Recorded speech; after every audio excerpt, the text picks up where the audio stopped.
Laporkan secara tahunan akan sering menggunakan tanggal 31 Desember karena biasanya kalau tahunan itu di akhir bulan tahun tersebut.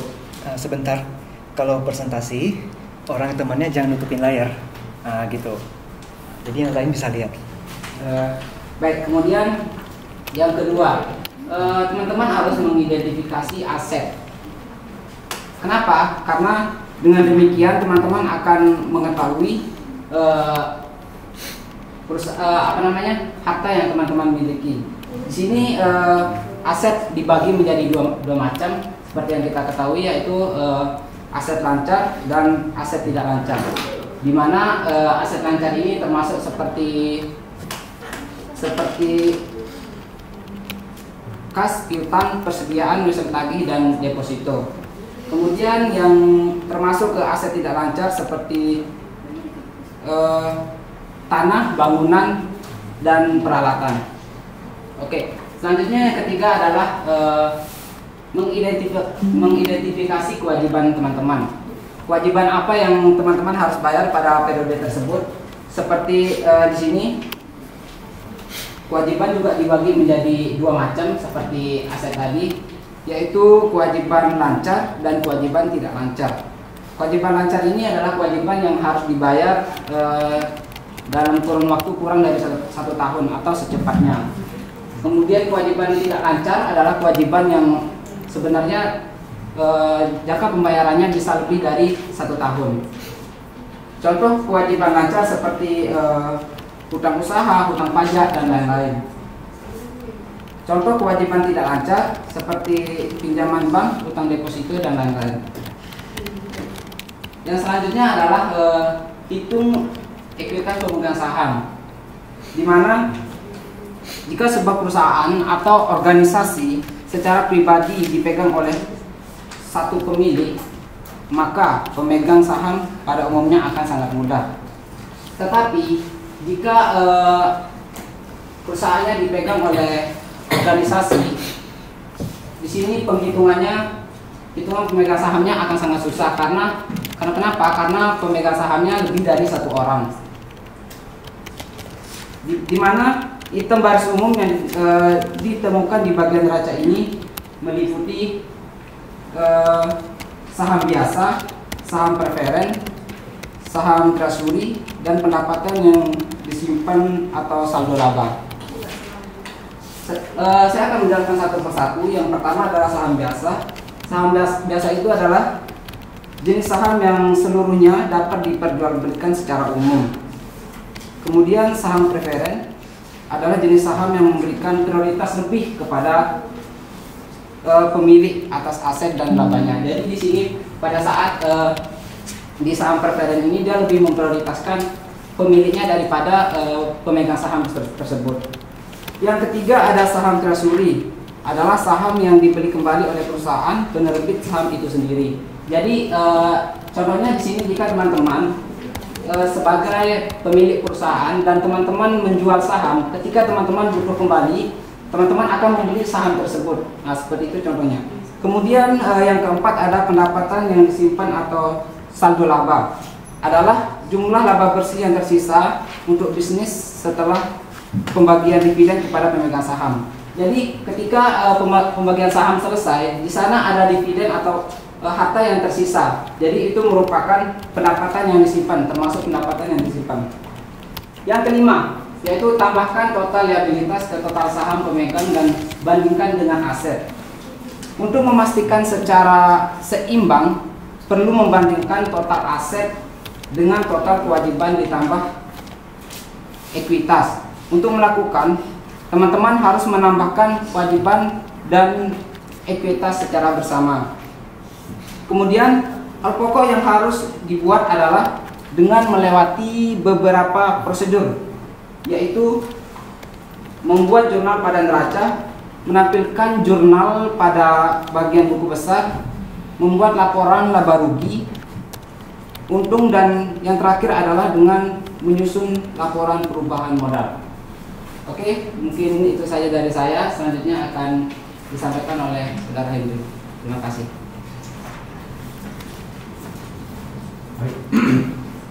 Dan ini adalah laporan neraca.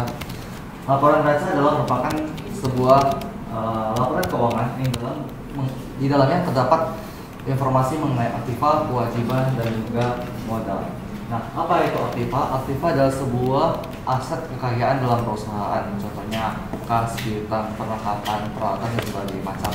Kemudian yang kedua itu adalah kewajiban. Kewajiban adalah sesuatu yang akan dibayar oleh perusahaan. Contohnya apa? Contohnya adalah hutang. Hutang adalah sesuatu yang harus dibayarkan oleh perusahaan terhadap orang yang kita hutangkan atau yang mendapatkan akun piutang. Yang ketiga itu adalah modal. Modal adalah modal atau aset yang dimiliki perusahaan untuk membangun suatu perusahaan. Modal terbagi menjadi dua, yaitu ada modal yang berdasarkan saham disetor. Nah, saham disetor ini adalah jumlah kas yang diserahkan oleh pemegang saham kepada perusahaan sebagai untuk pengolahan akun dari perusahaan. Jadi kalau saham disetor ini dia adalah asal dari pemegang saham, dari para penanam saham. Yang kedua itu adalah laba ditahan. Laba ditahan itu adalah sesuatu modal dari perusahaan yang berasal dari keuntungan perusahaan. Kemudian keuntungan tersebut tidak sepenuhnya dibagi untuk pemegang saham, melainkan laba tersebut disimpan untuk dalam perusahaan dan diputar kembali sebagai modal perusahaan untuk membangun usahanya. Kemudian di dalam tersebut terdapat rumus, yaitu aktiva sama dengan pasiva. Pasiva itu apa? Yaitu kewajiban dan modal. Kemudian jenis neraca terbagi menjadi dua macam, yaitu ada neraca yang berbentuk vertikal, itu biasanya atau disebut dengan staple. Yang kedua adalah berbentuk horizontal atau yang disebut dengan skonto. Kita lihat bentuk neracanya. Nah, ini yang sebelah kanan adalah, atau di sebelah kiri teman-teman adalah berbentuk neraca shuffle, dan sebelah kanan teman-teman itu adalah neraca yang berbentuk skonto. Apa berbedanya? Kalau neraca shuffle itu dia bersifat hanya ke bawah. Ini adalah kelompok aktiva, kemudian ini juga aktiva tetap, aktiva lancar, kemudian ada kewajiban sama modal. Jadi dia cuma secara garis lurus. Sedangkan kalau pada neraca berbentuk skonto, dia terbagi menjadi dua. Aktiva yang sebelah kiri adalah pasiva, atau sebelah kanan teman-teman adalah pasiva. Seperti saya katakan, pasiva itu adalah kewajiban dan modal. Untuk dia kelompok aktiva, termasuk aktiva lancar dan aktiva tetap, semua diletakkan di sebelah kiri. Sedangkan di sebelah kanan itu merupakan pasiva, yaitu kewajiban dan modal. Dimana kalau dijumlahkan atau mencari rumusnya, kedua nominal tersebut akan balance, yaitu 3.600, 3.680. Sedangkan kalau misalkan menggunakan shuffle, dia semua secara garis lurus, berarti semua juga bakal akan sama balance, tapi terdapat di angkanya berbeda, yaitu 3.680 dan 3.680. Kemudian persiapan laporan arus kas yang akan dijelaskan oleh saya lagi ya.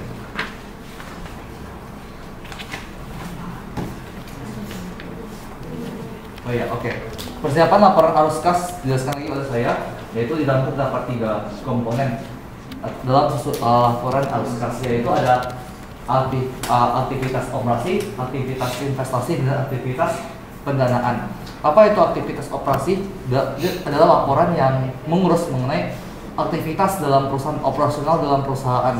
Contohnya apa? Pembayaran, segala jenis pembayaran gaji, pembayaran listrik, atau disebut dengan pembayaran beban-beban tersebut. Kemudian ada aktivitas yang kedua adalah aktivitas investasi, yaitu aktivitas pendanaan dalam perusahaan tersebut, yaitu berkaitan dengan saham, yaitu atau menjual tanah, kemudian ada peralatan dan sebagainya macam. Kemudian yang ketiga itu adalah aktivitas pendanaan.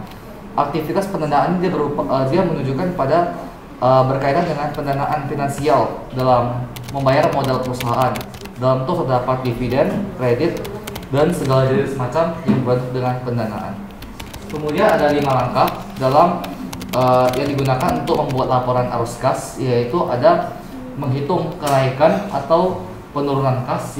Yang kedua itu adalah menghitung kas besi pada kegiatan operasional. Kemudian menghitung kas bersih dari aktivitas dari investasi, dan yang terakhir itu adalah menghitung kas bersih dari aktivitas pendanaan. Dan juga ada satu poin lagi, yaitu kita menghitung total atau jumlah dari ketiga kegiatan tersebut, kegiatan sebelumnya, yaitu Tiga kegiatan adalah aktivitas operasional, aktivitas investasi, dan aktivitas pendanaan. Kemudian yang selanjutnya itu adalah metode dalam menyusun laporan arus kas itu terdapat dua jenis, yaitu metode langsung dan metode tidak langsung. Ya. Kalau metode langsung itu berdasarkan akuntansi kas, sedangkan pada metode tidak langsung itu berdasarkan akuntansi yang bersifat akrual. Penyusunan metode tidak langsung yaitu contohnya adalah mempersiapkan laporan neraca, mempersiapkan laporan laba rugi, arus kas dan investasi, dan kas pendanaan. Nah, kita lihat dulu bentuk laporannya. Nah, ini adalah contoh dari bentuk laporan arus kas yang dalam sistem aktivitas operasi. Kita ingat kembali ada tiga, yaitu aktivitas operasi, investasi, dan pendanaan. Nah, kalau aktivitas operasi yang poin di atas itu cara penghitungannya semua tuh penyesuaian dikurangin dan ditambah tergantung disernasi. Ini diambil dari laporan laba rugi. Kemudian di yang di sebelah sini dijumlahkan dan dikurangi sebelah kredit dan dapatlah sisa selisih menjadi 2 juta rupiah. Kemudian yang ini adalah contoh laporan arus kas investasi, di mana dengan cara menambah atau mengurangi seluruh kegiatan transaksi perusahaan yang berkaitan dengan investasi untuk menambahkan kas bersih dan investasi. Nah, yang di bawah ini adalah laporan kas pendanaan, di mana dengan cara menambahkan atau mengurangi keseluruhan dari transaksi perusahaan yang berkaitan dengan pendanaan yang melalui kas bersih atau pendanaan. Nah, caranya juga sama, yaitu kita harus menghitung dari kalau kas penjualan dan aktiva tetap itu dijumlahkan, jadilah total arus kas bersih. Oke, kita lanjut. Nah, yang terakhir itu adalah kita menghitung jumlah dari kas bersih dari ketiga kegiatan tersebut digabungkan menjadi satu kolom, yaitu dengan cara ini. Yang poin di atas itu adalah tabel yang pertama kita lihat tadi, yaitu tabel laporan arus kas operasi. Kita gabungkan menjadi tabel yang di sini merupakan laporan arus kas investasi, dan yang terakhir itu merupakan laporan arus kas dari pendanaan. Semua digabungkan menjadi satu bentuk tabel. Nah, selanjutnya adalah laporan arus kas yang akan dijelaskan oleh Weber. Baik, di sini saya akan menjelaskan tentang laporan arus kas. Pernyataan standar akuntansi keuangan atau disingkat PSAK menyebutkan bahwa laporan arus kas sebagai salah satu yang harus dibuat per periode. Laporan arus kas adalah laporan yang berisikan pendapatan dan pengeluaran yang terjadi. Dalam sebuah laporan arus kas disajikan informasi berupa pendapatan tunai, jumlah kas yang diterima, beban, proyek, pembayaran utang, dan sebagainya. Payung hukum dari laporan arus kas diatur dalam PSAK 2 perihal laporan arus kas dan peraturan pemerintah nomor 8 tahun 2006. Baiklah, yang selanjutnya adalah manfaat menyusun laporan arus kas atau cash flow statement. Informasi dari arus kas yang didapatkan nantinya akan sangat berguna bagi perusahaan atau penggunanya, khususnya sebuah laporan arus kas yang tersusun secara lengkap dan baik. Manfaat yang pertama yaitu mengevaluasi kemampuan perusahaan. Laporan arus kas akan membantu kita untuk mengetahui sebuah perusahaan tersebut sehat atau tidak. Sebuah perusahaan yang sehat bisa dilihat dari kemampuannya dalam membayar kewajiban, beban operasional seperti gaji karyawan, dan juga pembayaran dividen. Yang kedua, dasar pengambilan keputusan. Lewat informasi yang disajikan laporan arus kas, pengguna atau perusahaan, khususnya pihak manajemen, bisa menggunakan sebagai dasar dalam pengambilan keputusan. Pengguna atau perusahaan juga bisa memanfaatkannya untuk menyusun strategi dan langkah ke depannya untuk menghadapi perubahan yang mungkin akan terjadi. Manfaat yang terakhir adalah mengetahui kemampuan perusahaan. Laporan arus kas akan membantu perusahaan dalam mengetahui kemampuannya dalam menghasilkan arus kas. Oleh karena itu, laporan arus kas sangat penting bagi sebuah perusahaan atau bisnis.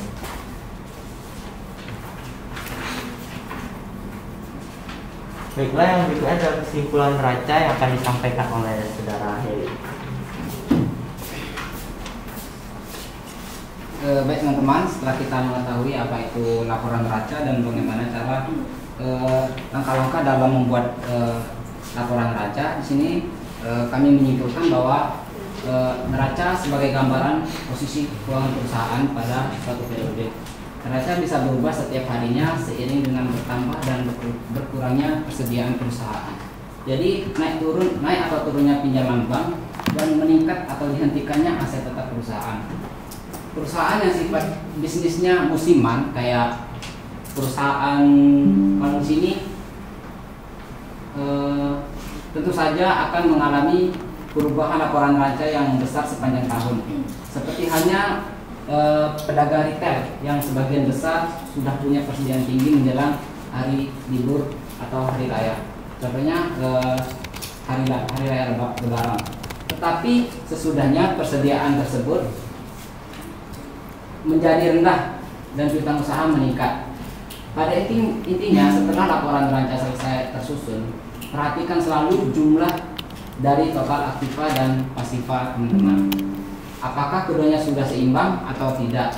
Jika sudah, berarti tak ada masalah dengan neraca keuangan perusahaan.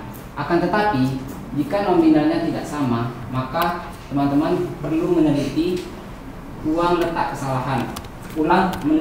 ulang kesalahan teman-teman, mulai dari jurnal hingga neraca lanjut. Oke, mungkin itu saja dari saya. Selanjutnya kesimpulan arus kas akan dijelaskan oleh Tebak. Baiklah, untuk kesimpulan laporan arus kas. Laporan arus kas merupakan laporan yang memberikan informasi keluar dan masuknya kas dalam suatu perusahaan yang disebabkan oleh adanya aktivitas operasi, investasi, dan pendanaan. Laporan arus kas digunakan dalam kaitannya dengan laporan keuangan lainnya. Laporan arus kas dapat memberikan informasi yang memungkinkan para pemakai untuk mengevaluasi perubahan dalam aktiva bersih perusahaan, struktur keuangan, termasuk likuiditas dan solvabilitas. Solvabilitas itu adalah risiko keuangan yang mengukur kemampuan perusahaan untuk memenuhi utang jangka pendek maupun utang jangka panjang, dan kemampuan untuk mempengaruhi jumlah serta waktu arus kas dalam rangkaian adaptasi perubahan keadaan dan peluang. Mungkin itu saja yang dapat kami sampaikan. Loh, munculin gambarnya. Ini rekomendasi. Mungkin itu saja hasil presentasi kami yang dapat kami sampaikan. Mungkin ada yang ingin didiskusikan oleh teman-teman, silakan. Oke, tunggu dulu ya. Kamu namanya Faber kan? Iya, Pak. Yang ini namanya? Hendry. Satu lagi? Harry.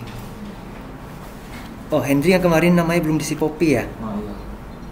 Oke. Iya, Pak. Udah kamu urus belum? Sudah masuk. Oh, oke.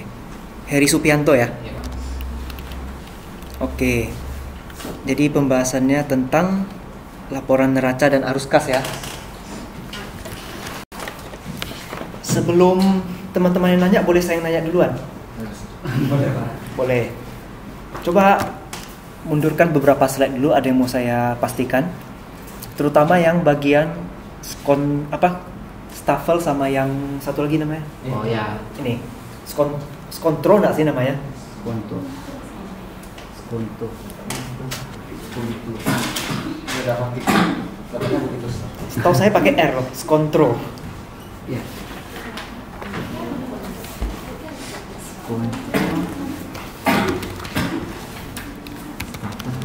Nih, saya barusan Google nih. Oh ya, skontro. Skontro kan? Iya. Kalau skonto itu takutnya konotasinya agak negatif tuh. Iya. Oke. Mana yang paling sering dipakai kalau untuk laporan keuangan zaman sekarang ini?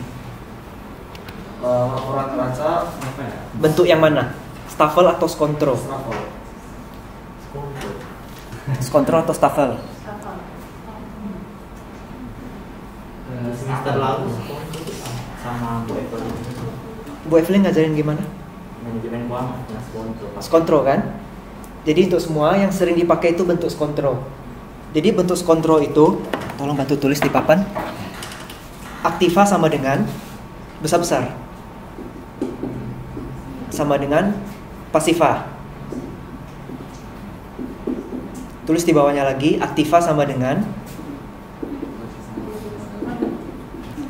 kewajiban tambah modal.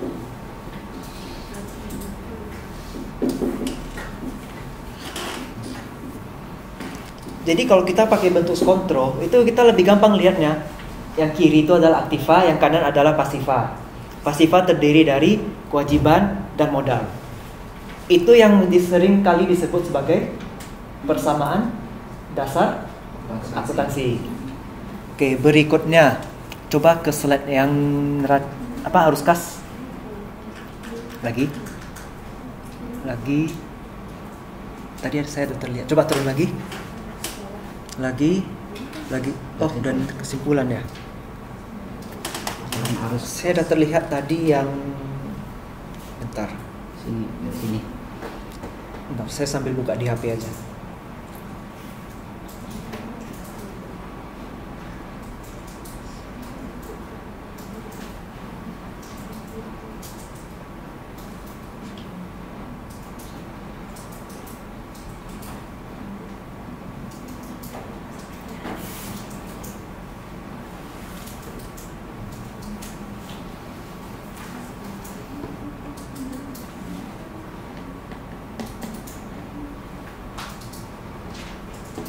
Tadi ada sebut metode langsung kan sama yang tidak langsung. Oh, ini ya. Ada contoh bentuknya di sini.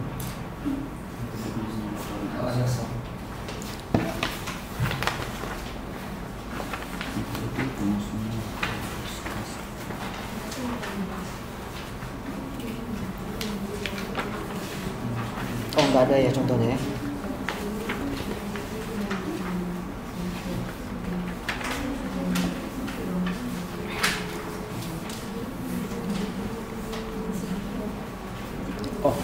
Oke, nggak apa-apa kalau nggak ada contoh.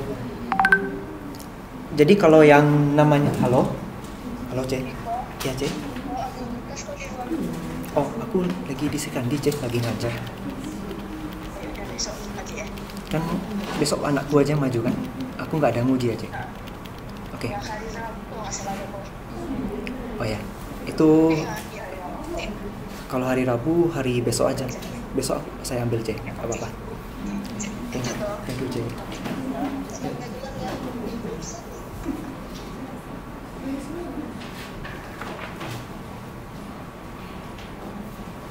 Oke, kalau dikatakan ada yang langsung sama yang tidak langsung, yang langsung itu biasanya gini. Kalian lihat dari laporan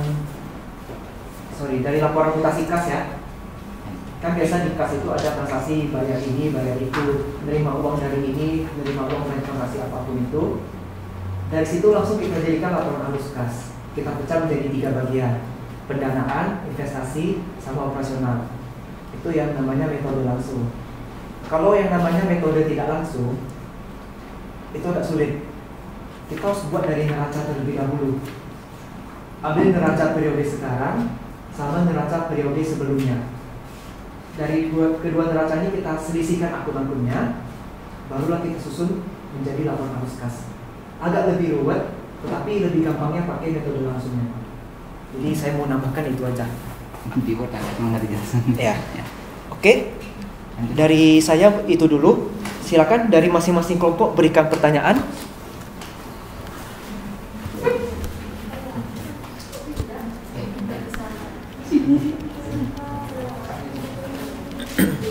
Yuk, dari kelompok 2 silakan berikan pertanyaan.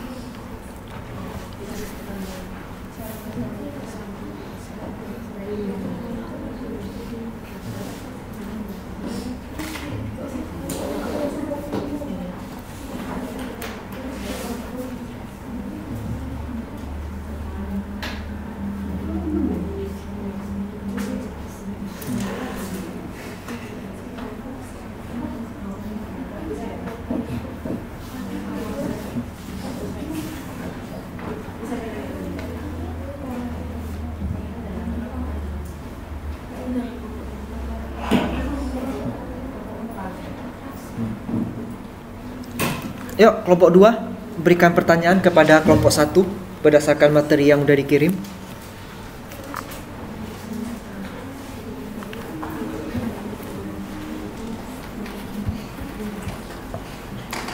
Kalau belum dari kelompok 2, kelompok 3 dulu silakan.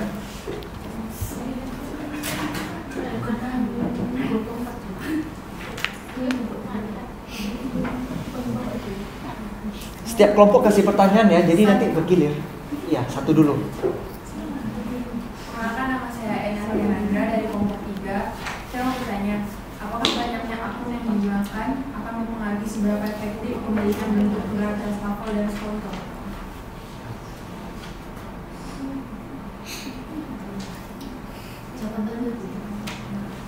Inti dari pertanyaannya masalah akun yang banyak ya.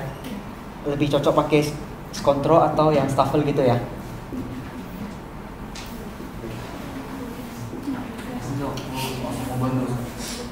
Silakan langsung jawab.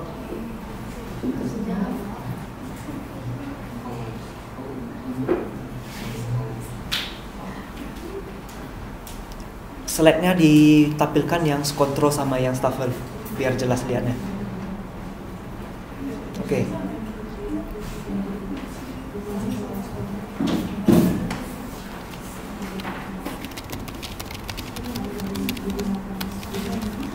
Tadi namanya Enahlia Nadra ya.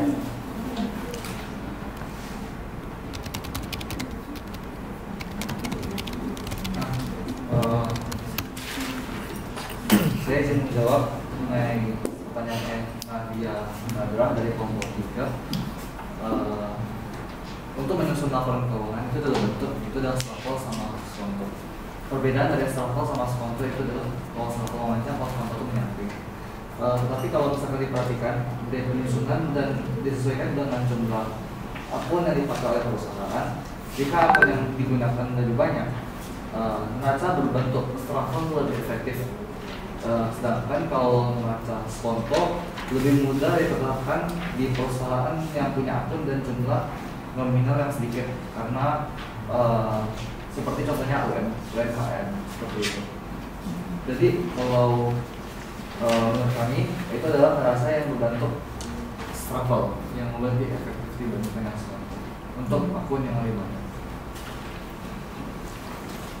Dari saudari Nalia ada yang mau diperjelas lagi? Oke. Kalau dari pendapat saya sebenarnya sama aja ya, mau pakai stafel atau skontro. Tapi yang dikatakan oleh kelompok 1 juga tidak salah. Karena memang kalau kita mau berupa rincian yang super banyak, memang stafel lebih enak lihatnya karena dia nyusun ke bawah kan. Kalau yang ke samping ini biasanya udah versi ringkas. Misalnya kita lihat piutang usaha. Piutang usaha yang 1.400 itu. Kalau di laporan keuangan yang ruwet, yang complicated, piutang usaha itu banyak jenisnya. Piutang usaha afiliasi, piutang usaha pihak ketiga, piutang usaha istimewa, cadangan penyisihan piutang tidak tertagih, bla bla bla, banyak sekali. Itu lebih enak kalau kita lihatnya di stafel memang. Jadi skontro memang sudah versi ringkas. Kalau misalnya dia punya 4 anak akun, dia gabung jadi 1 akun. Jadi gitu ya. Silakan, ada lagi yang mau bertanya?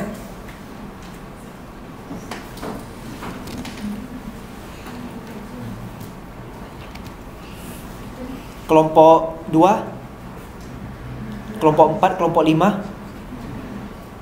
Silakan. Perkenalkan, saya Gracia dari kelompok 4.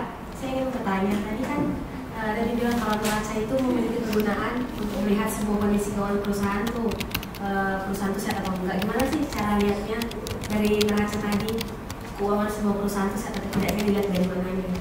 Terima kasih. Oke. Inti dari pertanyaannya, kita mau tahu perusahaan ini sehat atau tidak kalau dari neraca di mananya.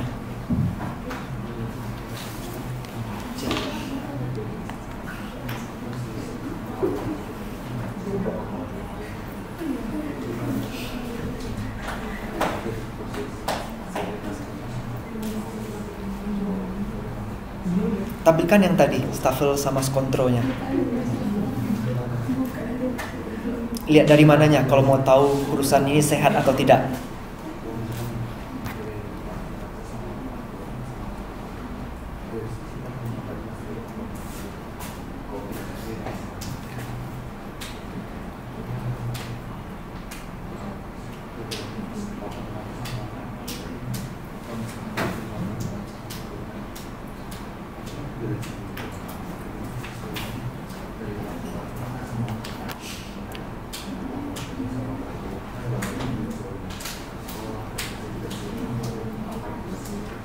Saya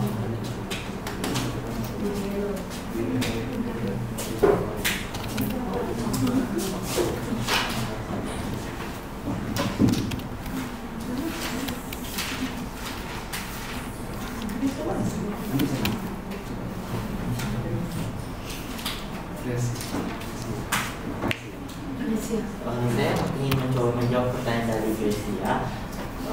Bagaimana cara mengetahui perusahaan itu sehat atau tidaknya melalui laporan neraca? Kita dapat mengetahui perusahaan tersebut sehat atau tidak jika membandingkan laporan neraca dengan laporan yang lainnya. Jika terjadi ketidaksesuaian, maka bisa dikatakan perusahaan tersebut kurang sehat. Dari apanya? Dari hasil laporan dibandingkan dengan laporan lain. Oh, buat perbandingan gitu. Jadi misalkan ini, kalau misalkan laporan neraca yang pertama beda sama enggak itu. Karena kalau akuntansi itu kan pencatatannya kalau sedikit langsung nampak tuh di akhir kan laporan neraca tidak balance. Jadi kalau dari awal salah satu angka aja sudah tidak balance gitu. Yang pertama dari balance. Yang kedua kita bisa bandingkan dari laporan yang lain. Contohnya laporan neraca sama laporan laba rugi apakah sesuai atau tidak. Karena dari laporan neraca ada beberapa akun itu diambil dari laporan laba rugi. Yang ketiga tuh ini kalau dalam perusahaan tentunya dipatokan sama bos atau pemimpin itu tidak hanya dari biro keuangan, tetapi dia juga pasti nengok dari biro yang lain. Contohnya nih, dia nengok nih laporan dari auditnya berapa. Misalkan laporan auditnya berapa 3.650. Ternyata dia nengok lagi laporan dari misalkan yang menyimpan aset atau yang pergudangan misalnya. Oh ini pergudangan kita seharusnya penjualan kita seharusnya 3.700.000 gitu. Kok di laporan keuangannya cuma 3.600.000 kan apa jelas dari sana gitu. Jadi ada 3 poin yang menurut kami bisa menentukan. Ya, kalau saya tambahkan sendiri di sini kita bisa lihat dari 3 komponen laporan neraca, yaitu aktiva, kewajiban, dan modal. Di sini jika aktiva tidak sesuai dengan laporan periode sebelumnya, bisa jadi ini ada kesalahan. Ini perlu melakukan pengecekan. Berarti di situ tidak laporan neraca tidak sehat, artinya tidak sehat. Kemudian kalau dilihat dari kewajiban, jika periode sebelumnya memiliki kewajiban lebih kecil daripada kewajiban yang periode saat ini, berarti itu bisa dikatakan kurang sehat, bisa dilakukan pengecekan ulang. Yang ketiga melalui modal. Begitu juga demikian bisa kita lihat apakah modalnya bertambah atau menurun, seperti itu. Apakah sudah? Gimana Pak? Gimana? Grace ya? Oke. Ada yang harus saya luruskan dari jawaban barusan ya. Laporan neraca tidak bisa dibandingkan dengan laba rugi. Mereka itu satu paket. Yang bisa kita lakukan membandingkan neraca yang sekarang dengan neraca yang sebelumnya. Itu saya luruskan dulu karena jawaban tadi Hendry ya, itu kurang tepat. Oke. Jadi kalau misalnya ditanya mau tahu perusahaannya sehat atau enggak, kita langsung lihat aja dari modalnya. Modalnya itu bertambah atau tidak dari periode sebelumnya. Kalau bertambah berarti ada untung kan? Kalau berkurang berarti dia rugi. Cukup itu aja yang dilihat. Karena kalau kita patokkan hanya pada aktiva atau pasiva yang bertambah, pasiva bertambah bukan berarti ekuitas akan bertambah ya. Banyak faktornya itu. Aktiva berkurang bukan berarti modal berkurang. Aktiva berkurang bisa juga di suatu ketika modalnya bisa bertambah. Tergantung dari posisi keuangannya. Makanya neraca ini biasanya disebut sebagai laporan posisi keuangan. Kalau di Bursa Efek, laporan keuangan mereka tuh posisi keuangan sebutnya, bukan neraca. Jadi menyatakan posisi keuangan kita itu sudah lebih baik atau lebih turun daripada periode yang sebelumnya. Gitu ya. Selanjutnya mungkin ada yang tanya. Kelompok 2, silakan. Saya masih di Kaparisa dari kelompok 2 ingin bertanya pada slide terakhir kesimpulan ada disebutkan kata likuiditas dan solvabilitas. Apakah perbedaan di antara keduanya? Kesimpulannya. Ya. Ada disebutkan likuiditas dan solvabilitas.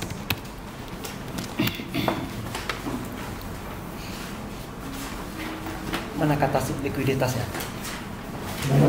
Oh, itu yang dalam kurung ya. Ya. Struktur keuangan termasuk likuiditas dan solvabilitas. Oke, silakan dijawab.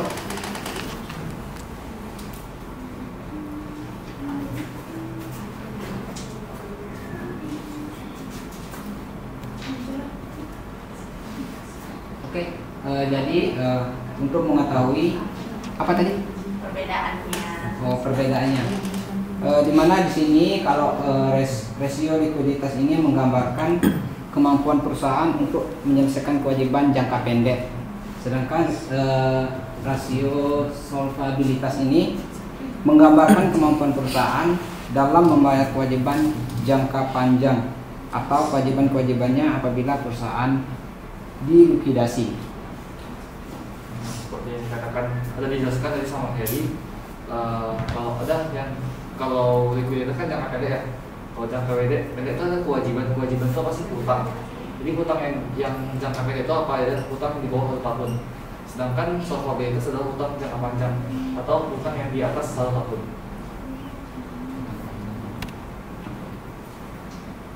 Tadi Kartini yang nanya ya?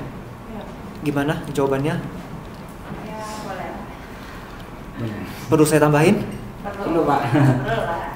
Tolong bantu tulis. Likuiditas sama dengan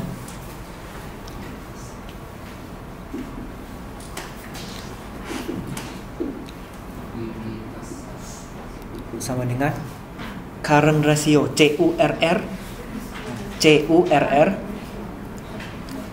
R lagi, ENT, ratio, sama dengan lagi, muat itu, aktiva lancar,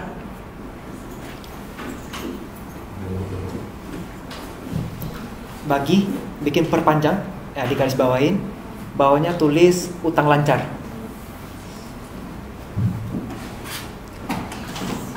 Solvabilitas sama dengan ya di bawahnya aja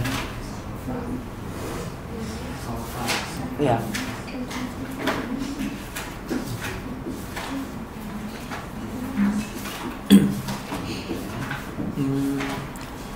Debt, DEBT, equity, EQUI,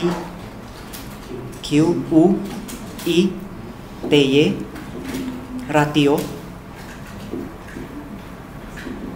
sama dengan total utang bagi total modal.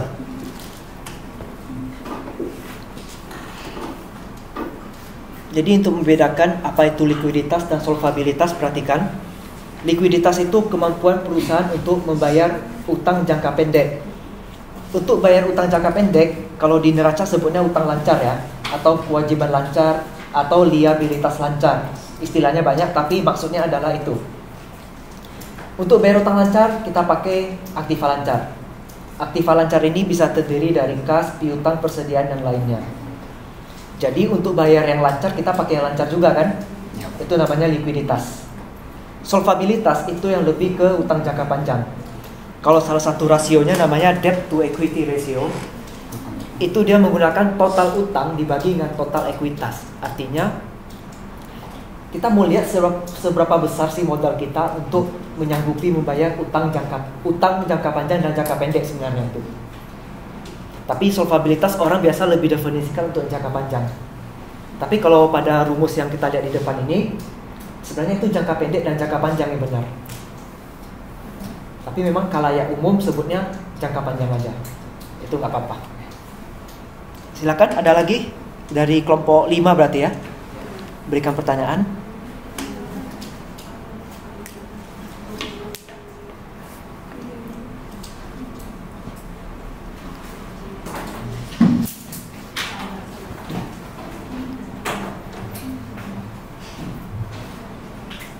Kelompok 5 ada?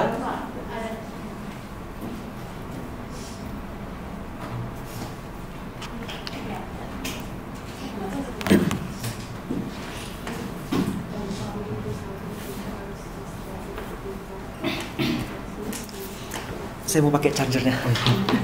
Bisa kelupaan. Itulah, laptop ini harus sepasang dengan chargernya. Ya, karena kan kadang sering belajar di rumah gitu. Sama kayak HP kan, harus bawa terus charger. Ya. Apalagi dropletnya. Kalian udah pakai ini di mata kuliah lain? Absensi manual. Belum. Ada sih sebagian absensi manual. Harus pakai ini sekarang kan?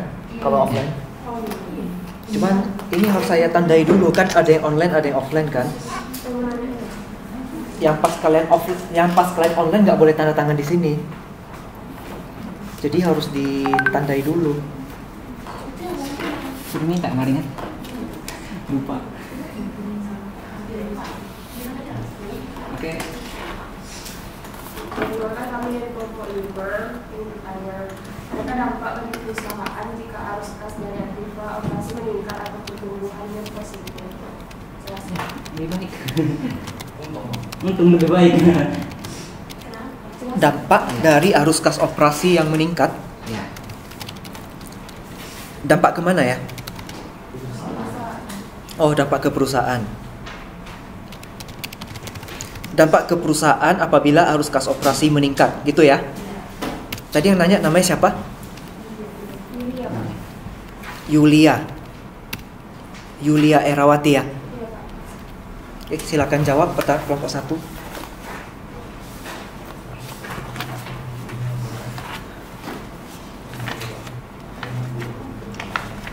Ini batch 3 kan?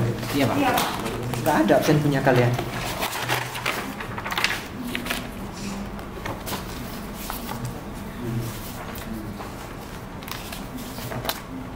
Saya akan mencoba menjawab pertanyaan dari kelompok 5. Arus kas operasi yang mengalami peningkatan diharapkan dapat meningkatkan kemampuan atau meningkatkan keuntungan bagi perusahaan. Karena dengan meningkatnya arus kas operasi, perusahaan dapat memutuskan dana yang ada untuk kegiatan operasional, tetapi harus diiringi dengan efisiensi pada beban besar dan beban pokok penjualan. Ada yang mau nambahkan? Atau dari peserta lain ada yang mau tanya? Ada yang mau nambahkan jawabannya? Coba buka contoh arus kas tadi, ada yang operasional nggak? Bentar. Ini arus kas, ya ini operasi. Saya izin menambahkan. Boleh? Kan kita kalau misalnya mencari keuntungan nih, keuangan perusahaan juga makin meningkat dong. Nah, keuangan meningkat juga uang tersebut tidak boleh nunggak dalam perusahaan, tidak boleh cuma berdiam dalam perusahaan, kan keuangan tersebut juga harus diputar sama kayak penjelasan Februari perusahaan, yaitu harus beriringan dengan beban dan segala macam dalam perusahaan. Jadi uang itu tidak boleh diam saja, harus diputar jadi modal untuk apa? Bisa diinvestasi. Jadi modal perusahaan.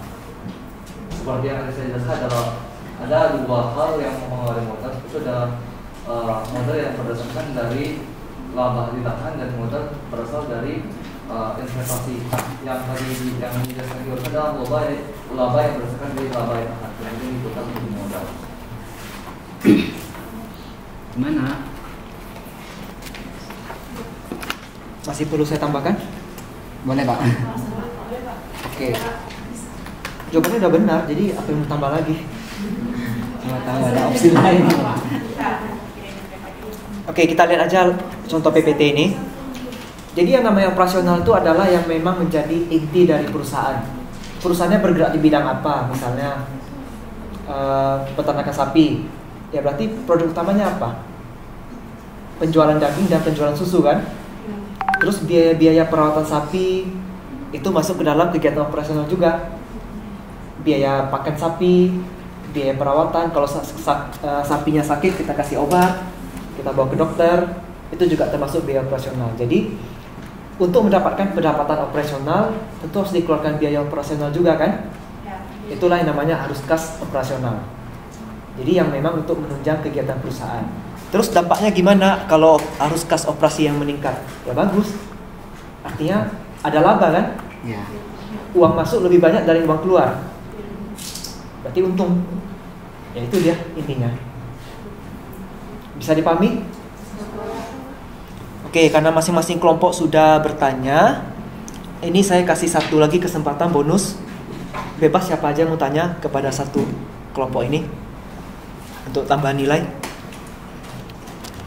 Ayo, siapa yang mau nanya lagi? Satu aja.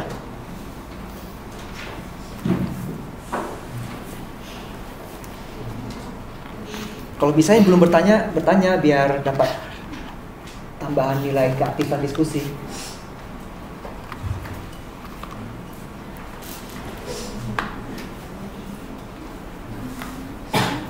Ayo, satu lagi, silakan bertanya. Oh ya, punya kalian BS3 nggak ada di sini. Jadi mungkin minggu depan, 2 minggu lagi lah ya baru ada. Saya minta print yang baru.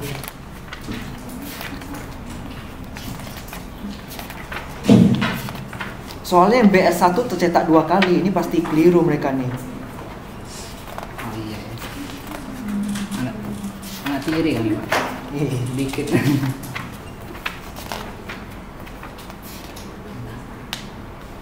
Ayo, satu lagi yang nanya. Supaya bisa dapat nilai tambahan nih.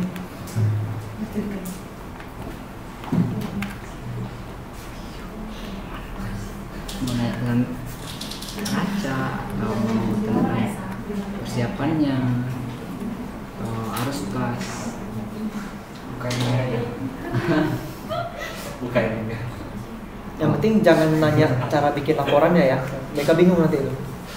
Nah, aku mau tanya, kan di bagian apa kalian kan itu ada warta kalau pembuatan laporan arus kas itu per kuartal, ya, kuartal 1, kuartal 2, kuartal 3, kuartal 4. Nah, yang mau tanya tuh kayak dari kuartal ke kuartal itu apa yang mungkin apa yang pasti kan dibandingkan, maksudnya itu apa yang dipertahankan gimana sampai ada cara perusahaan itu membuat sampai laporan akhir tahun gitu. Itu sih. Nggak di situ di cara. Nah, ini maksudnya kan? Ya. Dia kan terbagi. Nah, Dia terbagi 4 kuartal. Oke, sebenarnya terbagi menjadi 3. Yaitu ada yang pertama tuh Tunggu. Ini beda pertanyaannya. Ini terbagi 3-nya karena berdasarkan aktivitas. Ya. Pertanyaannya Kartini tadi itu kuartalan berarti ada 4. Januari sampai Maret, April sampai Juni, Juli, September, Oktober, Desember.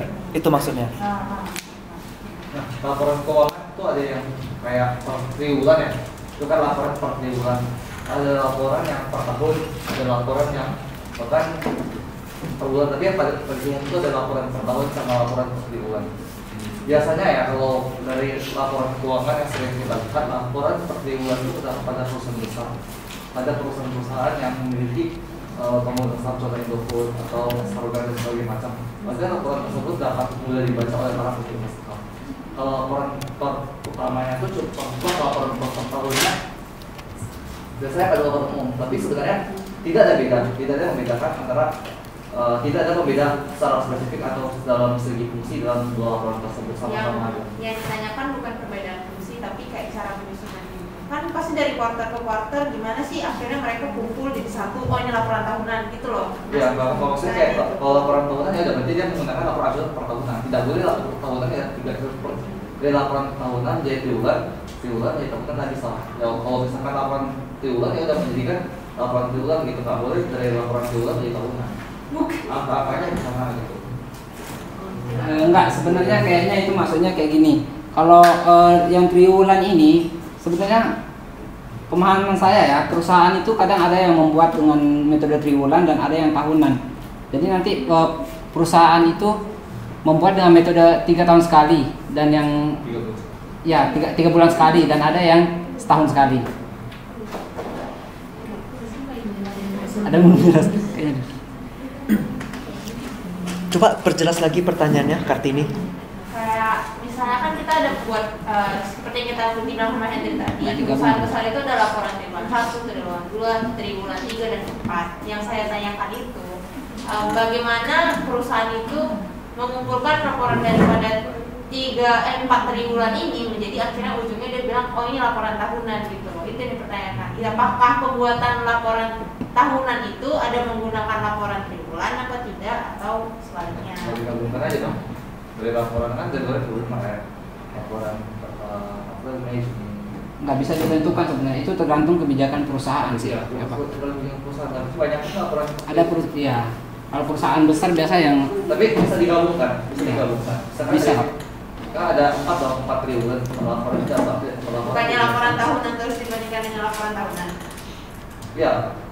Terus Yang tahun lalu kan ada. ya terus kenapa digabungkan? Kenapa yang digabungkan? Apa ini?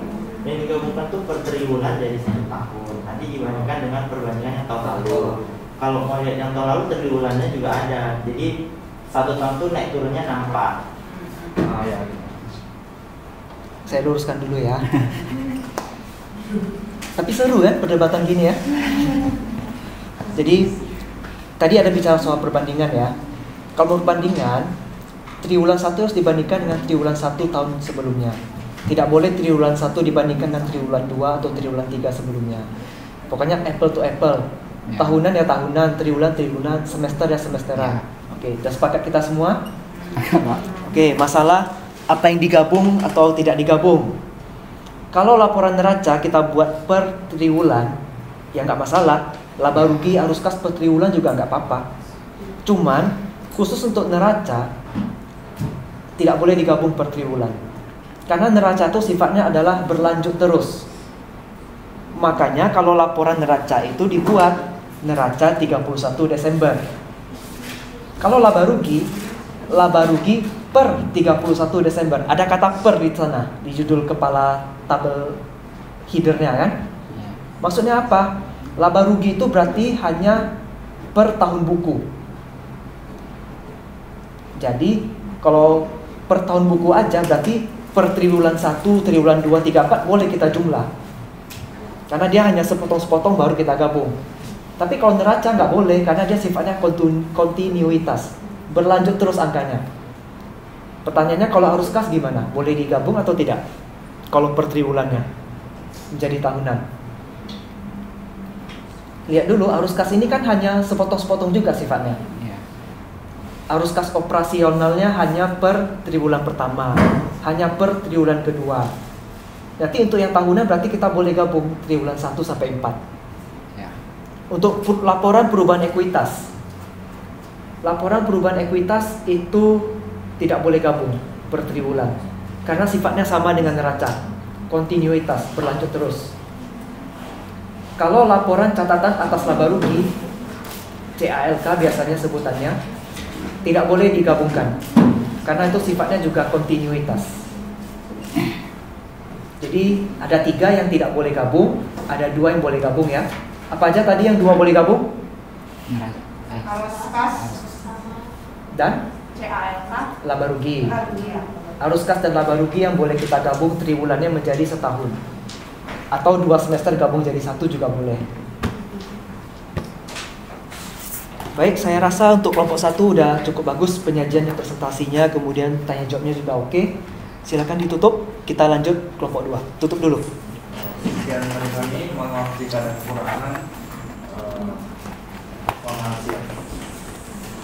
Ya.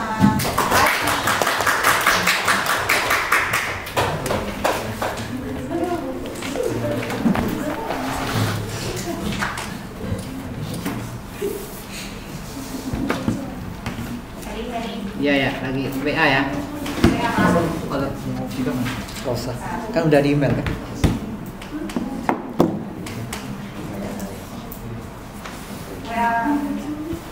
yang pribadi kamu Pak?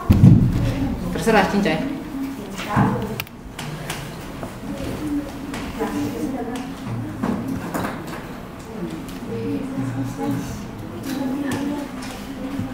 Santai, tenang, kalem.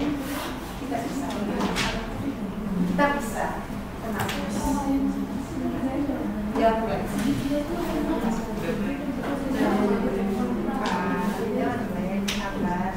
tenang, kalem. Santai, relax.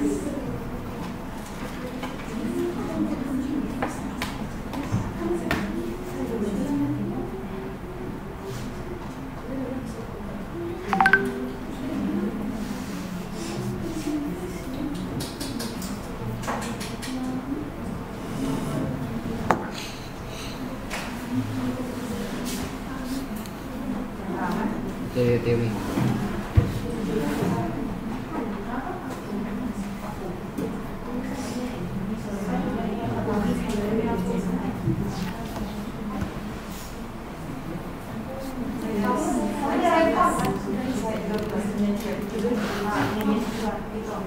Tapi yang dikirim PDF bukan Word ya?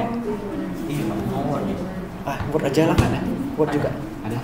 Gak apa-apa, nanti aja. Yang penting kan ini udah terdata sama saya. Berarti lewat email. Ya, email. Caranya nanti kan kamu udah kirim gini kan. Nanti kamu reply. Jangan kirim email baru. Oh iya. Jadi dia tetap lengket di satu email yang sama. Berarti sama di apa kemarin ya? PPT kemarin, reply aja. Iya ya. Di WA nggak usah lagi. Kalau di WA enaknya PDF kan, biar nggak lari-lari tulisannya. Cuma kalau di email enaknya Word.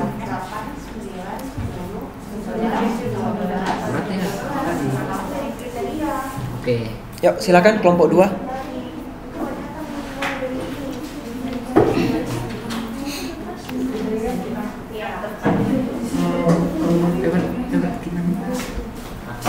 Mana kok nggak turun deh? Mana deh nggak turun? Windows P, tekan Windows kan. Window P. Window Itu P. Bikin duplikat. Ya.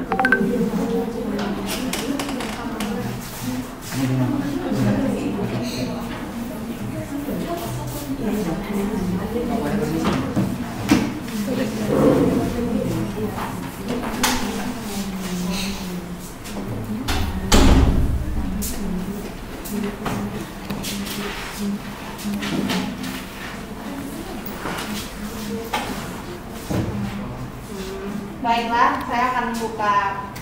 Selamat siang teman-teman semua. Selamat siang Pak. Kami adalah dari kelompok 2. Yang anggotanya ternyata saya akan Beto Karesa, ada Nova Elisa, dan ada Anita sebagai yang. Kami di sini akan melanjutkan daripada presentasi yang telah dilakukan oleh kelompok sebelumnya. Materi kami adalah kas dan pipa. Jadi apa itu kas? Kas itu adalah aset yang paling liquid. Aset yang paling liquid adalah aset yang paling mudah dicairkan dalam waktu yang mungkin lebih cepat, sangat cepat mungkin. Jadi kas itu digunakan untuk media pertukaran standar dan dasar untuk mengukur dan menghitung semua item yang ada dalam perusahaan. Pada umumnya, kas itu adalah aset lancar, seperti yang sudah dijelaskan sebelumnya. Selain itu ada kas, ada piutang dan lainnya. Kas itu bisa terdiri atas uang tunai, ataupun wesel, cek sertifikat, cek kasir, cek pribadi, dan draft bank. Itu adalah termasuk dalam bagian dari dalam kas. Kemudian ada masuk dalam melaporkan kas.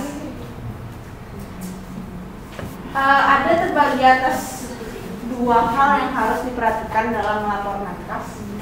Ada yang pertama ada setara kas. Setara kas ini dibagi atas dua, yaitu ada kas dan setara kas. Setara kas adalah investasi jangka pendek dan sangat liquid yang mudah dikonversi menjadi kas yang diketahui dan begitu dekat dengan jatuh temponya sehingga resiko perubahan suku bunga itu tidak signifikan. Seperti yang kita tahu mungkin ada bunga tahunan, karena mungkin kas ini setara kas ini lebih cepat, jadi mungkin bunga itu lebih kecil. Umumnya hanya investasi dengan jatuh tempo 3 bulan atau kurang yang memenuhi syarat berdasarkan definisi ini. Jadi untuk setara kas, dia itu jatuh temponya hanya boleh di bawah 3 bulan. Kalau di atas 3 bulan, dia sudah tidak termasuk dalam setara kas. Contoh setara kas adalah ada obligasi jangka pendek, kemudian ada commercial paper, kemudian ada money market funds, dan lainnya. Kemudian ada kas yang dibatasi penggunaannya. Uang tunai kecil, gaji, dan dana dividen adalah contoh uang yang disisihkan untuk tujuan tertentu. Dalam kebanyakan situasi, saldo dana ini tidak material. Oleh karena itu, perusahaan tidak memisahkan contoh tersebut dari kas dalam laporan keuangan. Jika jumlah material perusahaan memisahkan uang tunai yang dibatasi dari uang tunai reguler untuk tujuan pelaporan. Kemudian ada overdraft bank atau cek kosong. Cek kosong ini terjadi ketika perusahaan menulis cek lebih dari jumlah di akun kasnya. Hal ini harus dilaporkan dalam kelompok kewajiban lancar dan biasanya ditambahkan ke dalam jumlah yang dilaporkan sebagai utang usaha. Jika material, maka pos ini harus diungkapkan secara terpisah pada bagian depan neraca atau dalam catatan yang berhubungan. Kemudian ada sistem kas. Sistem kas itu ada 4, ada sistem penerimaan kas, sistem pengeluaran kas, pengawasan kas, dan laporan kas. Sistem penerimaan kas, berarti ini mencatat segala uang yang masuk. Jadi bentuknya tuh ada banyak sumbernya. Sumber uang masuk itu ada berupa uang tunai, cek, giro, wesel, dan transfer bank. Pengumpulan dan pencatatan keuangan kas yang dapat terima perusahaan dari berbagai sumber. Cara pencatatannya itu pun menggunakan penjurnalan tiap hari dan dilanjutkan ke buku besar sehingga akhirnya ke laporan kas. Kemudian ada sistem pengeluaran kas. Sistem penerimaan mencatat uang masuk, berarti sistem pengeluaran mencatat uang keluar. Maka proses mencatat uang keluar ini meliputi menerima, menyimpan, menyetor, membayar, menyerahkan, dan mempertanggungjawabkan pengeluaran uang kas tersebut. Sedangkan pengeluaran kas sendiri ada beberapa bentuk, yaitu menggunakan cek dan menggunakan uang tunai. Kemudian ada pengawasan kas, merupakan bentuk pengawasan. Jadi uang masuk, uang keluar tetap harus kita awasi. Nah, ada beberapa bentuk pengawasannya, itu ada pencatatan setiap hari untuk kegiatan operasional maupun simpanan. Kemudian ada sistem otorisasi kas yang memadai, penggunaan cek untuk pengeluaran kas dengan nominal besar, pemeriksaan internal kas perusahaan, dan lain-lain. Sedangkan kas yang diawasi adalah pengawasan kas masuk dan kas keluar. Berarti benar-benar yang dua ini kita awasi kan? Ada uang masuk, uang kas kita awasi. Kemudian ada laporan kas. Laporan kas arus kas adalah laporan hasil pencatatan uang kas masuk maupun keluar. Laporan ini merupakan kesimpulan yang bisa menggambarkan kondisi keuangan kas perusahaan saat ini. Di dalam laporan kas, perincian kas masuk dan penggunaan kas keluar juga beban perusahaan seperti hutang, pembelian barang, dan lain sebagainya. Kemudian kita masuk ke piutang. Jadi aset aktiva lancar itu ada kas dan piutang. Jadi piutang ini adalah apa sebetulnya? Piutang ini adalah keuangan yang disebut dengan sebagai instrumen keuangan. Untuk tujuan piutang ini diklasifikasikan sebagai piutang lancar dan piutang tidak lancar. Piutang lancar diharapkan akan tertanggung dalam 1 tahun atau kurang, dengan piutang tidak lancar itu bisa lebih dari 1 tahun. Kemudian piutang dagang adalah jumlah yang terutang oleh pelanggan untuk barang dan jasa yang telah diberikan sebagai bagian dari operasi bisnis normal. Contoh kayak ada pelanggan yang misalnya mungkin ambil barang sama kita tapi bayarnya nanti gitu loh. Dari sistem perhutangan itu disebut piutang dagang. Piutang dagang ini bisa diklasifikasikan menjadi piutang usaha dan wesel tagih. Piutang usaha adalah janji lisan dari pembeli untuk membayar barang atau jasa yang dijual, sedangkan wesel tagih adalah janji tertulis untuk membayar sejumlah uang tertentu pada tanggal tertentu di masa depan. Piutang dagang atau account receivable biasanya tidak dinyatakan dalam suatu perjanjian khusus sebagaimana tadi yang lainnya. Dengan demikian, pelunasan piutang dagang atau account receivable kurang terjamin dan juga sukar untuk dipindahkan atau diperjualbelikan. Piutang dagang yang diharapkan tertagih dalam jangka waktu 1 tahun atau siklus usaha normal diklasifikasikan sebagai aktiva lancar. Akan tetapi, kadang-kadang seluruh piutang dagang atau account receivable diklasifikasikan sebagai aktiva lancar tanpa memandang jangka waktu tertagihnya. Dalam kasus demikian, jumlah piutang dagang atau account receivable yang jangka waktu penagihnya lebih dari 1 tahun atau siklus usaha normal harus diungkapkan dalam catatan atas laporan keuangan.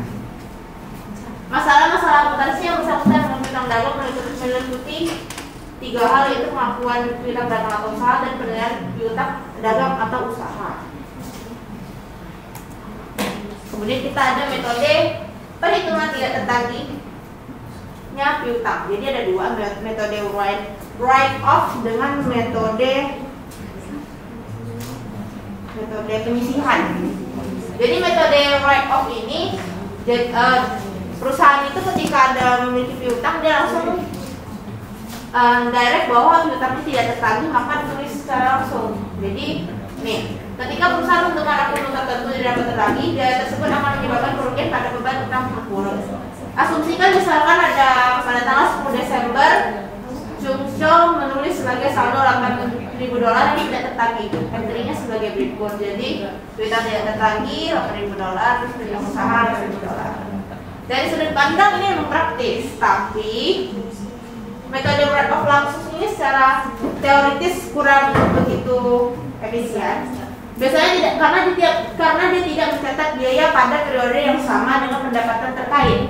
Hal ini juga mengakibatkan piutang menyatakan sebesar nilai realisasi bersih pada neraca. Akibatnya dengan menggunakan metode word of langsung tidak dianggap tepat, kecuali bila jumlahnya tidak tertagih dan tidak material. Kemudian ada metode penyisihan. Nah, kalau penyisihan ini dia itu menggunakan estimasi atas tidak tertagihnya piutang pada akhir periode masing-masing. Hal ini memastikan bahwa perusahaan menyatakan piutang pada neraca pada nilai realisasi bersihnya. Nilai realisasi bersih adalah jumlah bersih perusahaan yang mengharapkan untuk menerima secara tunai. Contohnya, asumsikan bahwa Brown Furniture pada tahun 2017, tahun pertama operasinya, memiliki penjualan kredit sebesar $1.800.000. Dalam jumlah ini, $150 tetap tidak tertagih pada tanggal 31 Desember. Perkiraan manajer kredit bahwa $10.000 dari penjualan ini tidak dapat tertagih. Catatan penyesuaian untuk mencatat estimasi piutang tidak tertagih dengan asumsi saldo 0 dalam rekening penyisihan adalah sebagai berikut. Jadi 31 Desember 2017, piutang tidak tertagihnya $10.000, penyisihan piutang tidak tertagihnya $10.000.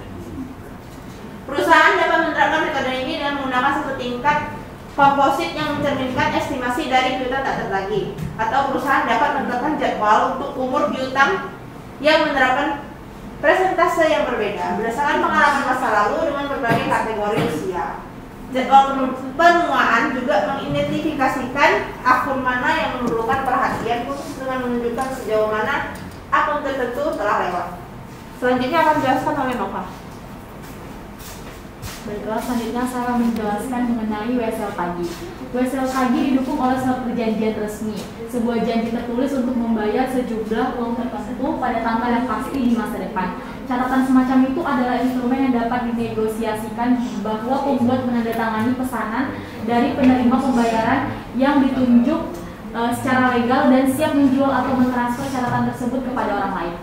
Meskipun semua catatan mengandung unsur minat karena nilai waktu uang, perusahaan mengklasifikasikan sebagai hubungan minat atau tidak memiliki minat. Catatan bunga memiliki tingkat bunga yang dinyatakan. Catatan tanpa bunga atau non-interest bearing mencakup bunga sebagai bagian dari jumlah mereka.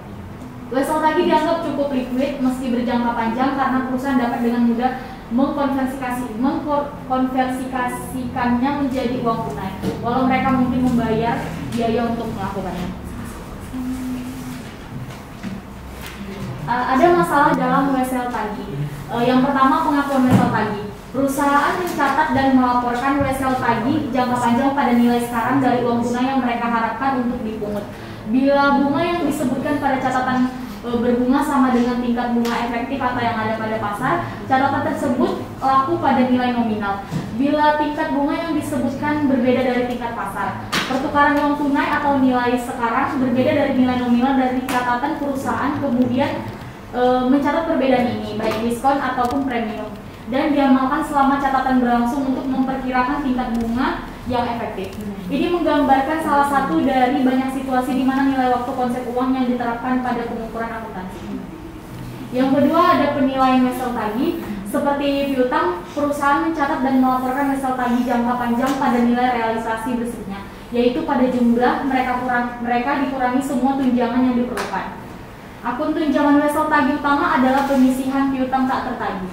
Perhitungan dan estimasi yang terkait dengan penilaian WSL tagih jangka pendek, dan pencatatan beban piutang tak tertagih serta tunjangan terkait sejajar dengan piutang usaha. Perusahaan memperkirakan jumlah piutang tak tertagih dengan analisis piutang. WSL tagih jangka panjang mencakup masalah estimasi tambahan, misalnya nilai piutang dapat berubah secara signifikan dari waktu ke waktu dari biaya awalnya. Artinya seiring berjalannya waktu, angka historis menjadi kurang dan kurang relevan. Yang ketiga ada disposisi akun dan wesel tagih. Dalam kejadian normal, perusahaan mengumpulkan wesel tagih saat jatuh tempo dan kemudian menghapusnya dari buku. Namun, ukuran dan signifikansi penjualan dan piutang kredit telah menyebabkan perubahan dalam peristiwa normal ini. Untuk mempercepat penerimaan uang tunai dari piutang, pemilik dapat mentransfer atau wesel tagih ke perusahaan lain dengan uang tunai. Pengalihan piutang kepada pihak ketiga untuk uang tunai terjadi dengan salah satu dari dua cara ini. Cara pertama yaitu penjualan piutang. Penjualan piutang telah meningkat secara substansial dalam beberapa tahun terakhir. Jenis yang umum adalah penjualan ke sebuah faktor. Faktornya adalah perusahaan pembiayaan atau bank yang membeli piutang dari bisnis dengan biaya tertentu dan kemudian mengumpulkan remittance secara langsung dari pelanggan. Penjualan piutang secara tradisional dikaitkan dengan industri tekstil, pakaian jadi, alas kaki, perabot rumah tangga, dan industri perabot rumah. Yang kedua, pinjaman aman. Sebuah perusahaan seperti Scotts Miracle-Gro sering menggunakan piutang sebagai jaminan dalam transaksi pinjaman. Sebenarnya kreditur seperti AS Bank sering mewajibkan agar debitur menunjukkan atau menjaminkan piutang sebagai jaminan atas pinjaman tersebut. Jika pinjaman tersebut tidak dibayar pada saat jatuh tempo, kreditur dapat mengkonversikan jaminan ke kas, yaitu mengumpulkan piutang. Selanjutnya, penyajian piutang. Aturan umum dalam mengklasifikasikan piutang adalah yang pertama, memisahkan berbagai jenis piutang yang dimiliki perusahaan jika material. Yang kedua, menjamin bahwa akun penilaian secara tepat mengofset akun piutang yang terkait. Yang ketiga, menentukan bahwa piutang yang diklasifikasikan dalam kelompok aktiva lancar akan dikonversikan menjadi kas dalam setahun atau satu siklus operasi tergantung mana yang lebih panjang. Yang keempat, mengungkapkan setiap kontingensi kerugian yang ada pada piutang. Yang kelima, mengungkapkan setiap piutang yang digadaikan sebagai jaminan. Yang keenam, mengungkapkan semua konsentrasi yang signifikan dari resiko kredit yang berasal dari piutang. Yang kedua, ada analisis piutang. Rasio keuangan seringkali digunakan untuk mengevaluasi likuiditas piutang perusahaan. Rasio yang digunakan untuk menilai likuiditas piutang adalah rasio perputaran piutang. Rasio ini mengukur berapa kali secara rata-rata piutang berhasil ditagih selama satu periode. Rasio ini dihitung dengan membagi penjualan bersih dengan piutang rata-rata yang beredar selama 1 tahun berjalan. Cadangan piutang adalah sejumlah nominal yang dicadangkan perusahaan untuk mengantisipasi adanya piutang yang tidak dapat ditagih.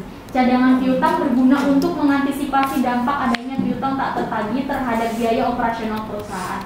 Cadangan piutang tidak tertagih adalah nilai cadangan piutang yang benar-benar tidak tertagih dan akan menjadi kerugian piutang. Kemudian ada komponen cadangan piutang.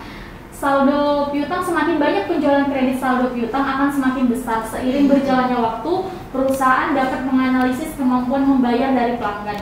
Jika pembayaran pelanggan lancar, maka saldo piutang akan ikut berkurang sesuai dengan waktu yang dijadwalkan sesuai jatuh tempo. Namun ketika beberapa pelanggan pembayaran piutangnya tidak lancar atau melebihi tempo yang ditentukan, maka perusahaan perlu mulai mempertimbangkan kembali besaran nilai cadangan piutang. Kemudian nilai penjualan, nilai cadangan piutang akan terpengaruh dari besaran dari nilai penjualan. Semakin besar nilai penjualan kredit, maka semakin besar juga nilai resiko piutang tidak tertagih. Maka perusahaan perlu membuat cadangan piutang yang lebih besar pula. Selanjutnya, kriteria piutang tak tertagih akan dijelaskan oleh ahli. Baiklah, selanjutnya saya akan melanjutkan materi mengenai kriteria piutang tak tertagih. Kriteria piutang tidak tertagih ada 4. Tidak semua proses pembayaran selalu berjalan dengan baik. Namun terkadang ada beberapa kendala dalam kegiatan operasional yang pelanggan hadapi sehingga tidak dapat melakukan pembayaran. Atau bahkan ada juga yang sampai mengalami gulung tikar. Tentunya hal ini akan berimbas juga pada pembayaran hutangnya terhadap perusahaan. Adapun beberapa kriteria piutang tidak tertagih diantaranya yang pertama ada piutang telah melebihi umur tertentu. Batas umur piutang masing-masing perusahaan bisa berbeda-beda sampai dianggap sebagai piutang tidak tertagih sesuai kebijakan perusahaannya masing-masing. Kemudian yang kedua, pelanggan mengalami kebangkrutan. Dalam artian pelanggan mengalami gulung tikar dan dapat dibuktikan secara legal. Dan yang ketiga, ada penagihan telah melebihi batas tertentu. Dalam artian piutang sudah ditagih hingga waktu tertentu, namun pelanggan belum membayar sebagian atau keseluruhan piutang untuk batas waktu penagihan sesuai dengan kebijakan perusahaan atau sesuai dengan perjanjian masing-masing perusahaan. Yang keempat, adanya bencana alam. Adanya bencana alam dalam artian kriteria terakhir adalah piutang tertagih karena adanya bencana alam yang menyebabkan seluruh harta pelanggan hilang sehingga tidak mampu membayar piutang tersebut. Kemudian rekonsiliasi bank. Rekonsiliasi bank merupakan rangkaian catatan informasi keuangan yang menjabarkan tentang perbedaan kas antara perusahaan bank. Perbedaan tersebut dapat dilihat dari catatan bank dengan catatan kas nasabah. Terkadang perbedaan catatan informasi keuangan tersebut muncul ketika nasabah yang melakukan transaksi belum dicatat oleh pihak bank. Dalam kasus ini, catatan bank nasabah dianggap yang benar.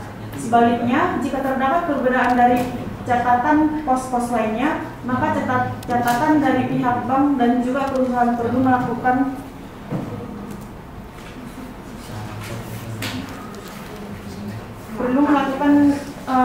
nilai cadangannya maka catatan dari pihak bank dan juga perusahaan perlu melakukan pengulangannya kembali. Kemudian komponen rekonsiliasi bank ada 3. Yang pertama deposit in transit, yang kedua outstanding check, dan yang ketiga non-certified phone check. Yang pertama deposit in transit, yang dimaksudkan dalam deposit in transit ialah ketika uang tunai atau cek yang telah diterima dan dicatat oleh perusahaan ternyata belum dicatat oleh pihak bank yang ditunjuk oleh perusahaan.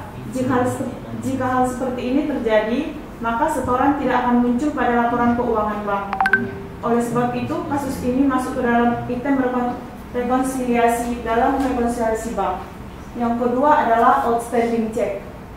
Yang dimaksud dengan outstanding check ini ialah ketika cek yang telah dicatat oleh sebuah perusahaan akan tetapi belum dicairkan. Jika proses pencairan belum diselesaikan, maka data tidak akan muncul pada pelaporan keuangan bank. Yang ketiga, non-certified phone check, artinya cek yang tidak diterima oleh bank dikarenakan dana yang terdapat di dalam rekening perusahaan tidak mencukupi. Jika kasus ini terjadi, maka bank yang bersangkutan akan tetap mengeluarkan nota debit dengan jumlah ketidakjujuran atau disonate. Kemudian saldo yang terdapat di rekening perusahaan juga akan dikurangi. Jika perusahaan ingin memproses cek ini, maka perusahaan wajib mengeluarkan dana atau biaya pemprosesan. Kemudian bentuk rekonsiliasi bank. Yang pertama adalah bentuk stafel. Bentuk stafel, penyusunan rekonsiliasi bank bentuk stafel dilakukan dengan menambahkan atau mengurangi saldo kas menurut perusahaan ataupun menurut rekening koran sesuai dengan pengaruh penyebab perbedaan, sehingga pada akhirnya akan diketahui saldo yang sebenarnya.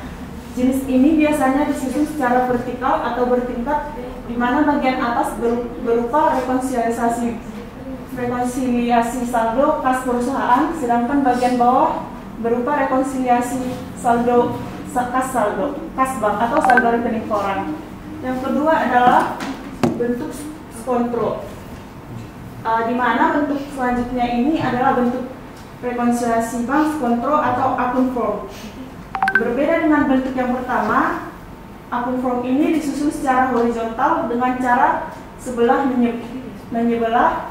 Pada bagian kolom sebelah kiri berisikan data saldo catatan perusahaan, sedangkan pada bagian kanan berisikan data untuk rekonsiliasi saldo kas rekening koran dan begitu juga sebaliknya. Berikut merupakan contoh bentuk rekonsiliasi bank skontro ataupun akun form.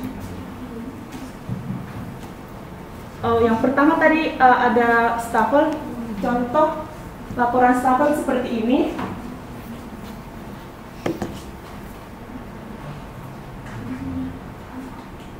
Disusun secara vertikal atau bertingkat, di mana bagian atas berupa rekonsiliasi saldo kas perusahaan, sedangkan bagian bawah berupa rekonsiliasi saldo kas bank atau saldo rekening koran. Kemudian bentuk skontro, laporan skontro seperti ini, di mana saya tadi sudah menjelaskan bentuk ini secara sebelah menyebelah. Pada bagian kolom sebelah kiri berisikan data saldo catatan perusahaan, dan pada bagian sebelah kanan berisikan data saldo kas rekening koran dan begitu sebaliknya. Kemudian ada bentuk rekonsiliasi bank bentuk 4 kolom. Artinya dari bentuk rekonsiliasi 4 kolom ini sendiri adalah bentuk penyusunan rekonsiliasi bank dengan jumlah 4 kolom nominal mutasi. Pada dasarnya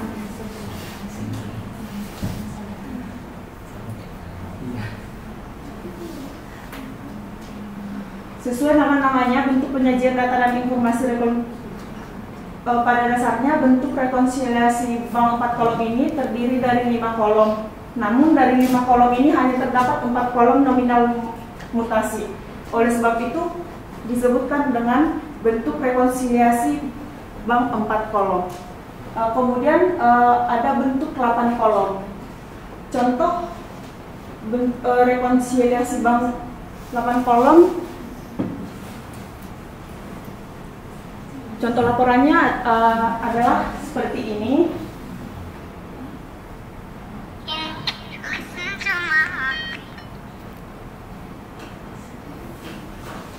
Bentuk rekonsiliasi bank yang terakhir adalah bentuk rekonsiliasi bank 8 kolom. Sesuai namanya, bentuk penyajian data dan informasi rekonsiliasi bank yang satu ini terdiri dari 8 kolom. Meskipun jumlah keseluruhan total dari kolomnya adalah 9 kolom, akan tetapi hanya terdapat 8 kolom nominal mutasi pada bentuk rekonsiliasi yang satu ini.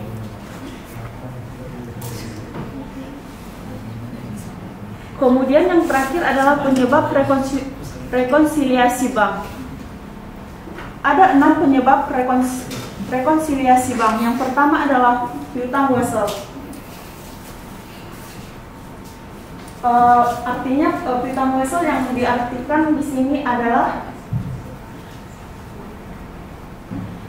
janji tertulis yang tidak bersyarat dari pihak satu dengan pihak lainnya untuk membayar sejumlah uang di tanggal tertentu di masa yang akan datang. Kemudian deposit in transit seperti yang sudah saya jelaskan tadi. Deposit in transit di sini sering disebut sebagai setoran dalam perjalanan. Yang pada umumnya digunakan deposit in transit ini sering terjadi pada saat akhir bulan yang telah dicatat oleh perusahaan pada bulan tersebut. Yang ketiga adalah beban dan pendapatan bank. Sesuai dengan namanya, beban dan pendapatan bank. Beban dapat diartikan dengan kegiatan yang bertujuan untuk menambah pemasukan supaya dapat memperoleh pendapatan bank, pemasukan yang diperoleh bank dari hasil penjualan produk dan jasa lainnya di bidang keuangan atau kegiatan lainnya yang bertujuan untuk menambah pemasukan supaya dapat memberikan keuntungan bagi bank. Kemudian yang keempat adalah outstanding check. Outstanding check ini adalah cek yang dikeluarkan oleh perusahaan sebagai tanda pembayaran kepada pihak lain, tetapi pihak penerima belum menguangkan cek tersebut ke dalam bank. Kemudian yang kelima adalah salah catat. Dalam pelaporan pastinya kan sering juga salah catat. Itu sering terjadi karena kita kurang teliti. Jadi terjadilah salah catat. Yang terakhir adalah kredit bank. Di mana kredit bank adalah penyediaan uang atau tagihan yang tagihannya dapat disamakan dengan berdasarkan persetujuan dan atau kesepakatan pinjam meminjam antara bank yang satu dengan bank yang lain, yang mewajibkan pihak peminjam untuk melunasi hutangnya setelah jangka waktu tertentu dengan pemberian bunga.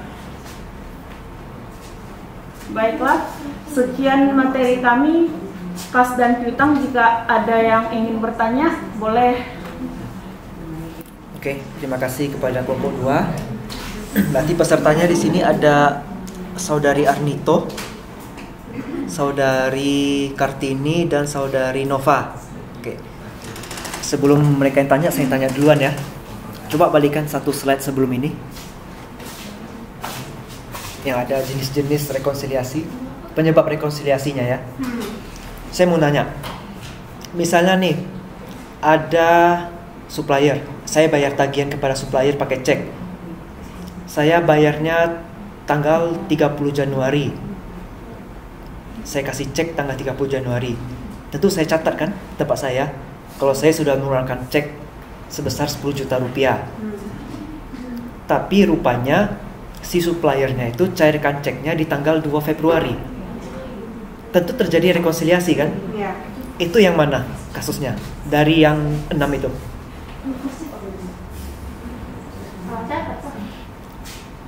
Saya nggak salah catat. Outstanding. Kenapa outstanding check? Karena kan dia belum harusnya dicairkan dulu Pak ke bank. Coba jelasin lebih lugas. Jawabannya benar, outstanding check. Karena outstanding check itu sudah tercatat oleh perusahaan, tapi belum sepenuhnya tercatat dari pihak bank. Jadi uangnya belum cair.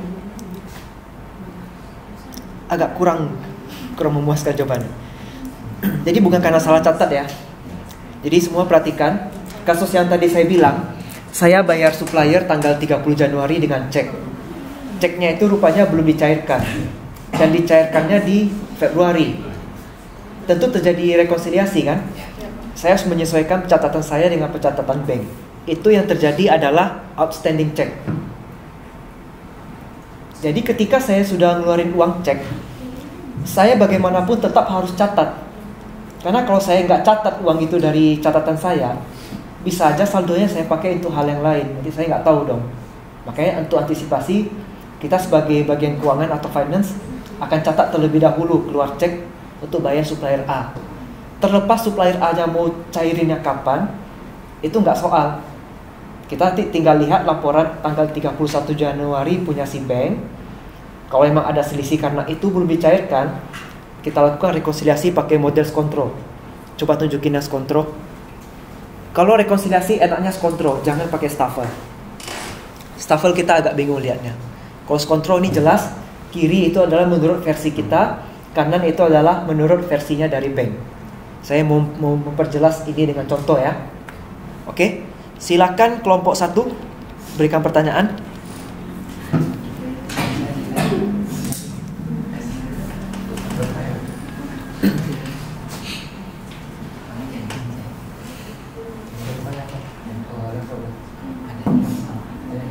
Kalau enggak kelompok 3, 4, 5 duluan boleh.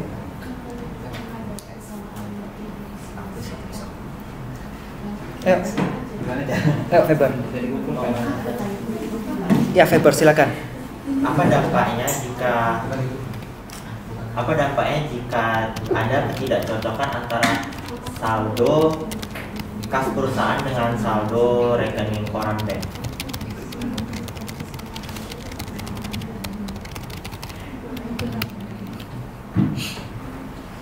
Apa yang terjadi jika catatan perusahaan dengan saldo rekening itu berbeda?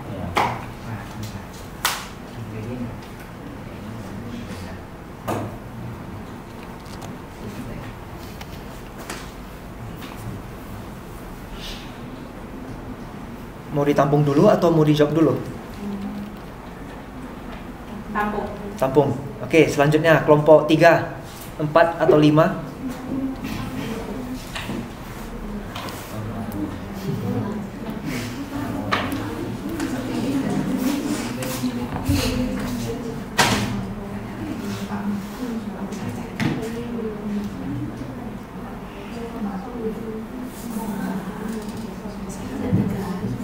Ayo kelompok 3, 4, 5 berikan pertanyaan.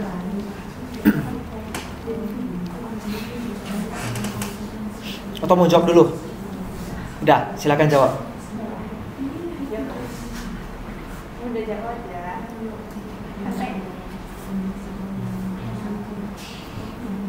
Apa dampak ketidakcocokan saldo kas perusahaan dengan rekening koran?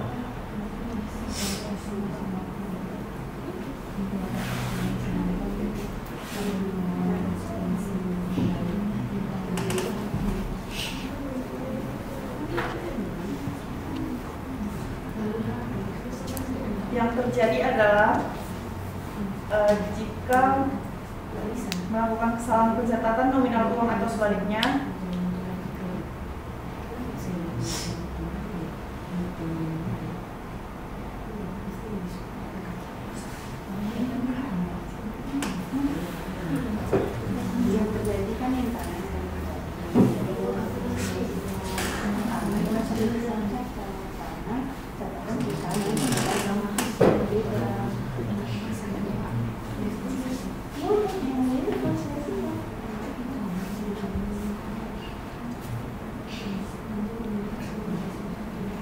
Cara jawabnya gini, tujuan rekonsiliasi apa?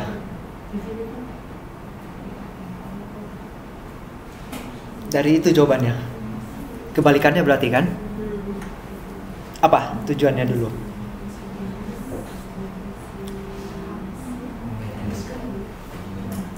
Merapikan laporan keuangan perusahaan sehingga menjadi lebih akurat serta mengetahui setiap pengeluaran dan penerimaan yang terjadi. Berarti dampak kalau tidak cocok ya nggak akurat laporan keuangannya.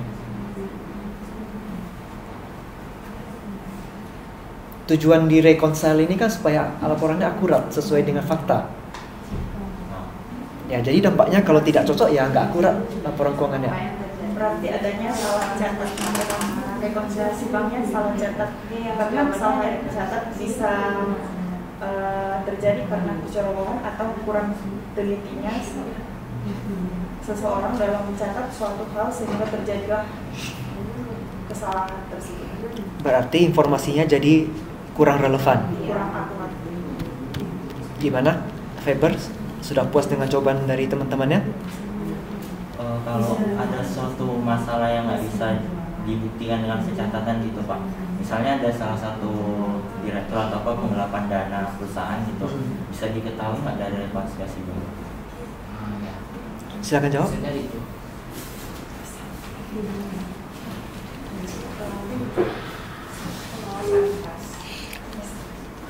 Ya, itu pengawasan kas ya. Iya, pengawasan kas.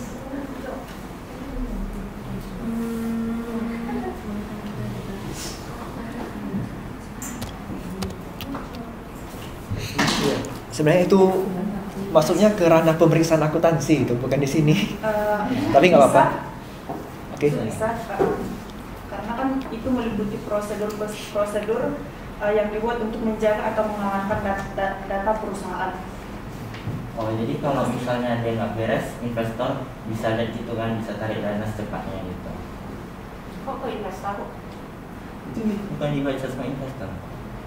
Enggak, kan laporan rekonsiliasi bank ini dibuat oleh perusahaan untuk merapikan kembali laporan keuangan perusahaan tersebut. Jadi kalau Oh, itu untuk internal aja? Iya, kalau investor kan lain.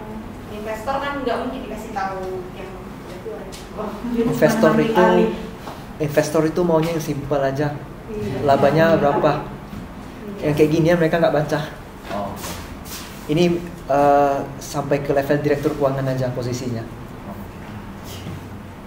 Pun direktur nggak terlalu soal masalah ini. Yang penting saldo balance. Yang penting saldo balance sudah oke.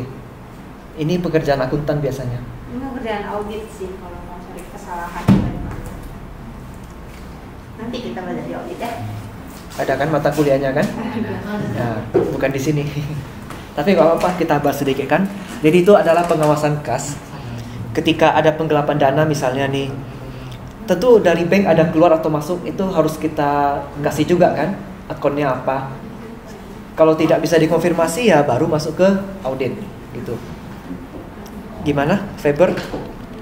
Sudah oke. Masih Faber. Kelompok 345 silakan.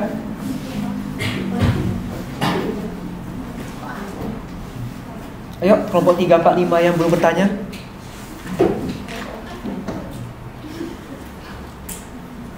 Ayolah tanya aja malu-malu. Aduh. Ayolah. Ih, kamu selalu ngomong. Oke, perkenalkan nama saya Desi. Yang ingin saya tanyakan adalah, kan tadi di sebuah rekonsiliasi itu ada kesalahan pencatatan yang sering terjadi di dalam sebuah proses rekonsiliasi. Nah, yang ingin saya tanyakan, hal apa saja yang harus dihindari saat melakukan rekonsiliasi bank agar terhindar dari kesalahan?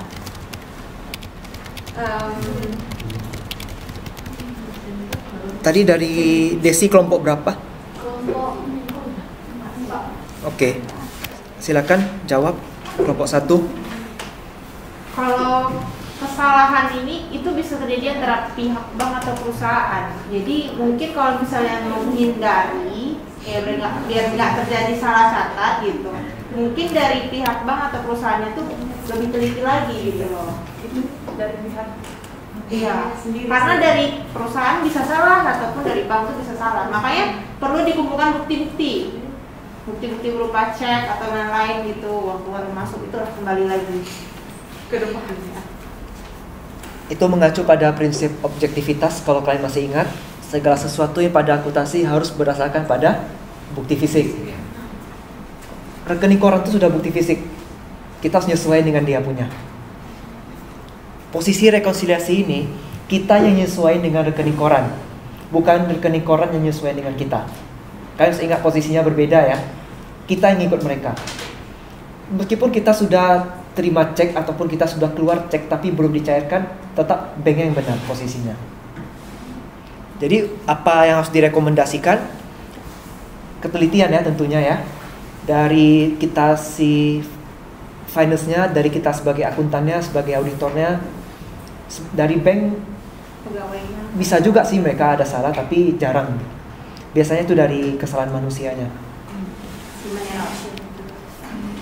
Terima kasih. Cukup? Silakan kelompok 3 sama 5. Siapa yang tanya? Nama sama kelompoknya siapa? Perkenalkan, nama saya Pastor Putri Regina dari kelompok 5. Saya mau tanya, pertanyaannya yaitu, apakah ada kelemahan dari metode write-off apabila perusahaan menggunakan metode tersebut untuk menentukan kerugian piutang? Write-off itu penghapusan atau penyisihan? Write off. Ya, penghapusan langsung. Nah, kira-kira kalau langsung dihapus, piutangnya ada masalah apa? Nih.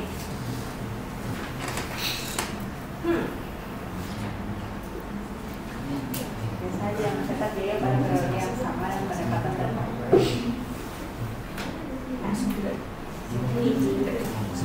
Kayak kali ini menggunakan piutang menyatakan sebesarnya realisasi bersih pada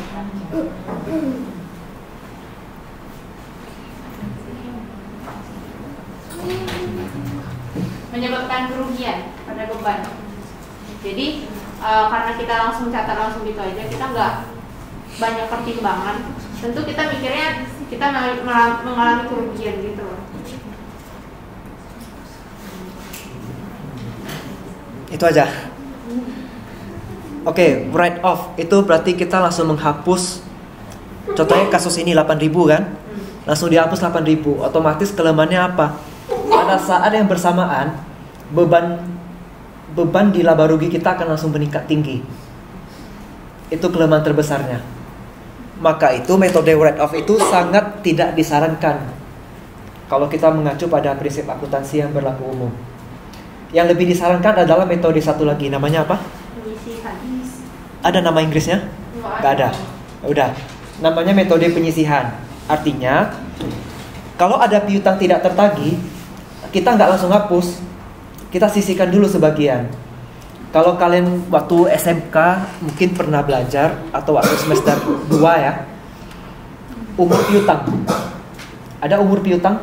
Ada. Kita kelompokkan piutang ini 1 sampai 30 hari, 31 sampai 60 hari dan seterusnya. Itu juga mempertimbangkan risiko. Semakin besar risiko dia tidak mampu bayar, semakin besar nilai penyisihan yang akan kita lakukan. Tapi nggak langsung dihapus, berangsur caranya. Jadi beban di laba rugi kita juga nggak langsung besar, tapi perlahan-lahan. Bisa dipahami perbedaan write off atau penghapusan dengan metode penyisihan? Kalau penyisihan perlahan-lahan, kalau penghapusan dia langsung, tapi itu sangat tidak disarankan. Bisa dipahami semua? Oke. Untuk yang tadi tanya, udah puas jawabannya? Terima kasih. Ada lagi yang bertanya?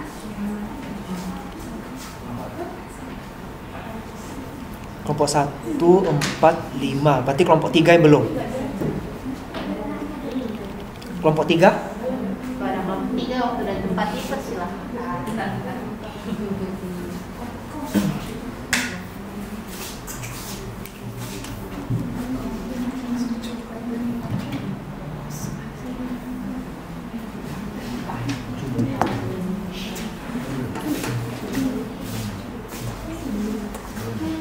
Jadi terbukti kan belajar akuntansi di sini nggak ada hitungan kan?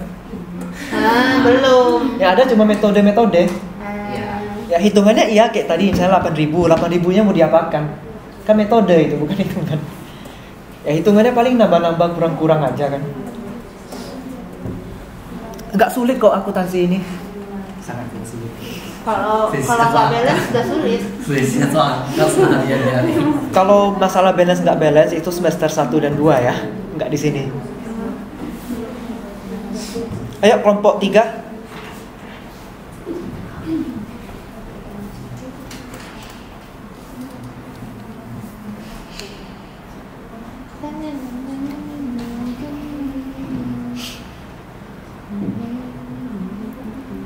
Saya kasih tambah satu lagi deh, kelompok bebas siapa aja mau tanya. Nanti kelompok 3 tetap satu yang tanya ya. Yang mana?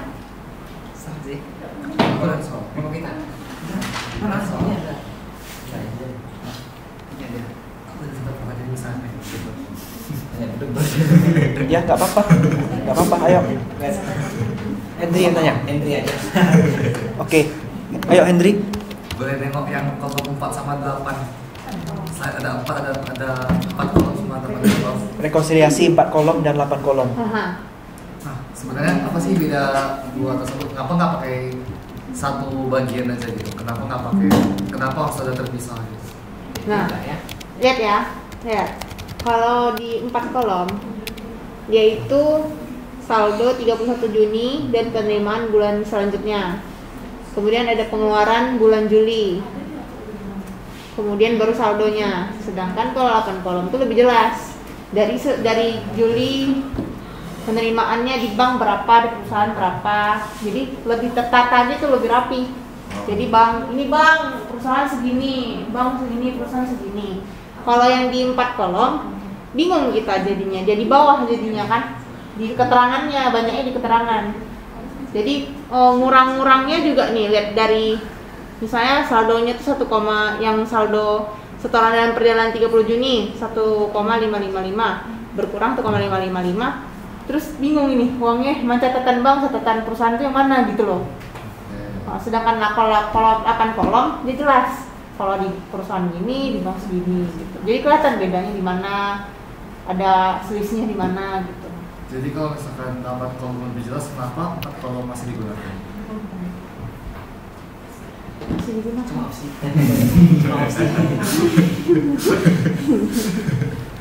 Aku juga bertanya ke Google nih. Opsi aja ya. Kayaknya digunakan untuk UMKM maybe. Tapi kan ini kalau tengok tuh dari kolom itu kan untuk bank gitu.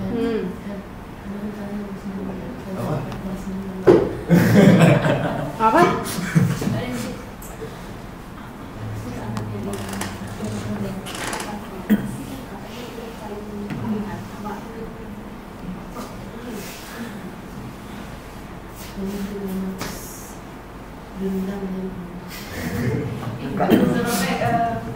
Kalau untuk yang 8 kolom itu kan itu menunjukkan saldo yang benarnya. Kayak tadi kan yang 4 kolom dia hanya kolom perluasan dari metode rekonsiliasi saldo bank dan untuk saldo kas. Itu doang kan. Tapi kalau untuk yang 8 kolom dia adalah perluasan dari metode rekonsiliasi saldo bank dan saldo kas untuk menunjukkan saldo mana yang benar, saldo kas mana yang benar. Terima kasih. Masih mau ditambahkan? Boleh. Saya tambahin lagi ya. Ya. Tadi intinya pertanyaan terakhir, kenapa yang 4 kolom masih dipakai? Ya. Coba tunjukin 4 kolom. Lebih sederhana kan? Jelas kalau untuk perusahaan besar nggak mungkin ya. Tapi untuk yang kecil gimana? Kalau perusahaan yang kecil masih oke. Coba buka yang 8 kolom. Apa perusahaan kecil sanggup ngikutin yang kayak gini? Ini kalau udah banyak bank ini biasanya. Makanya cocoknya di perusahaan yang besar. Jadi kegunaannya masing-masing ada. Oke, kelompok 3. Ayo kelompok 3.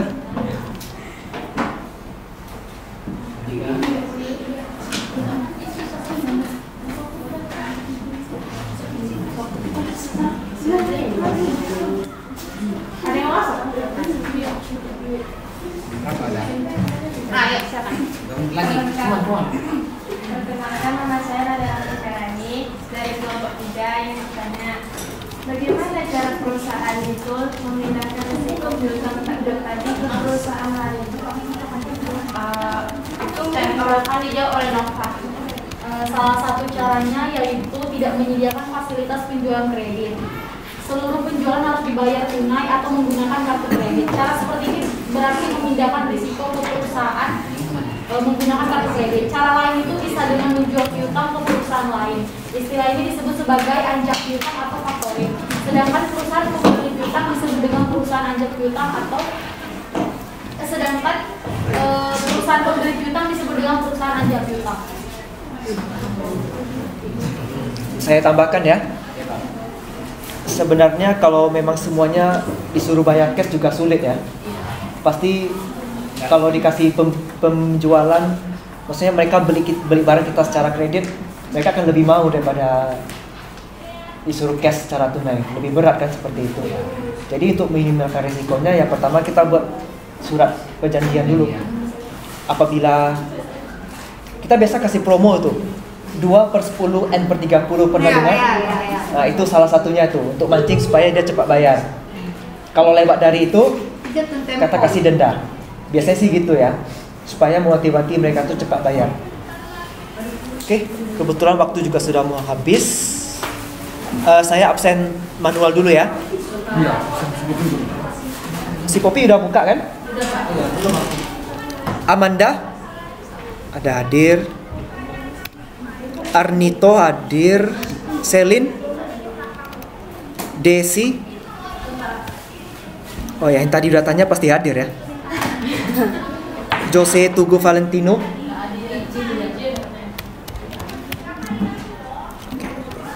Naftali. Puspa. Salsa. Oke. Sebenarnya ada yang mau saya tambahkan tentang kas tadi, ada yang belum masuk ya. Tentang metode kas petty cash sama metode kas fluktuatif. Cuma karena waktu udah habis, di video pembelajaran ada. Saya udah share linknya. Atau di bahan materi ada juga. Oke, silakan tutup kelompok 2. Sekian dari presentasi kami sore hari ini. Terima kasih teman-teman yang sudah memperhatikan dan bertanya. Terima kasih juga kepada Bapak.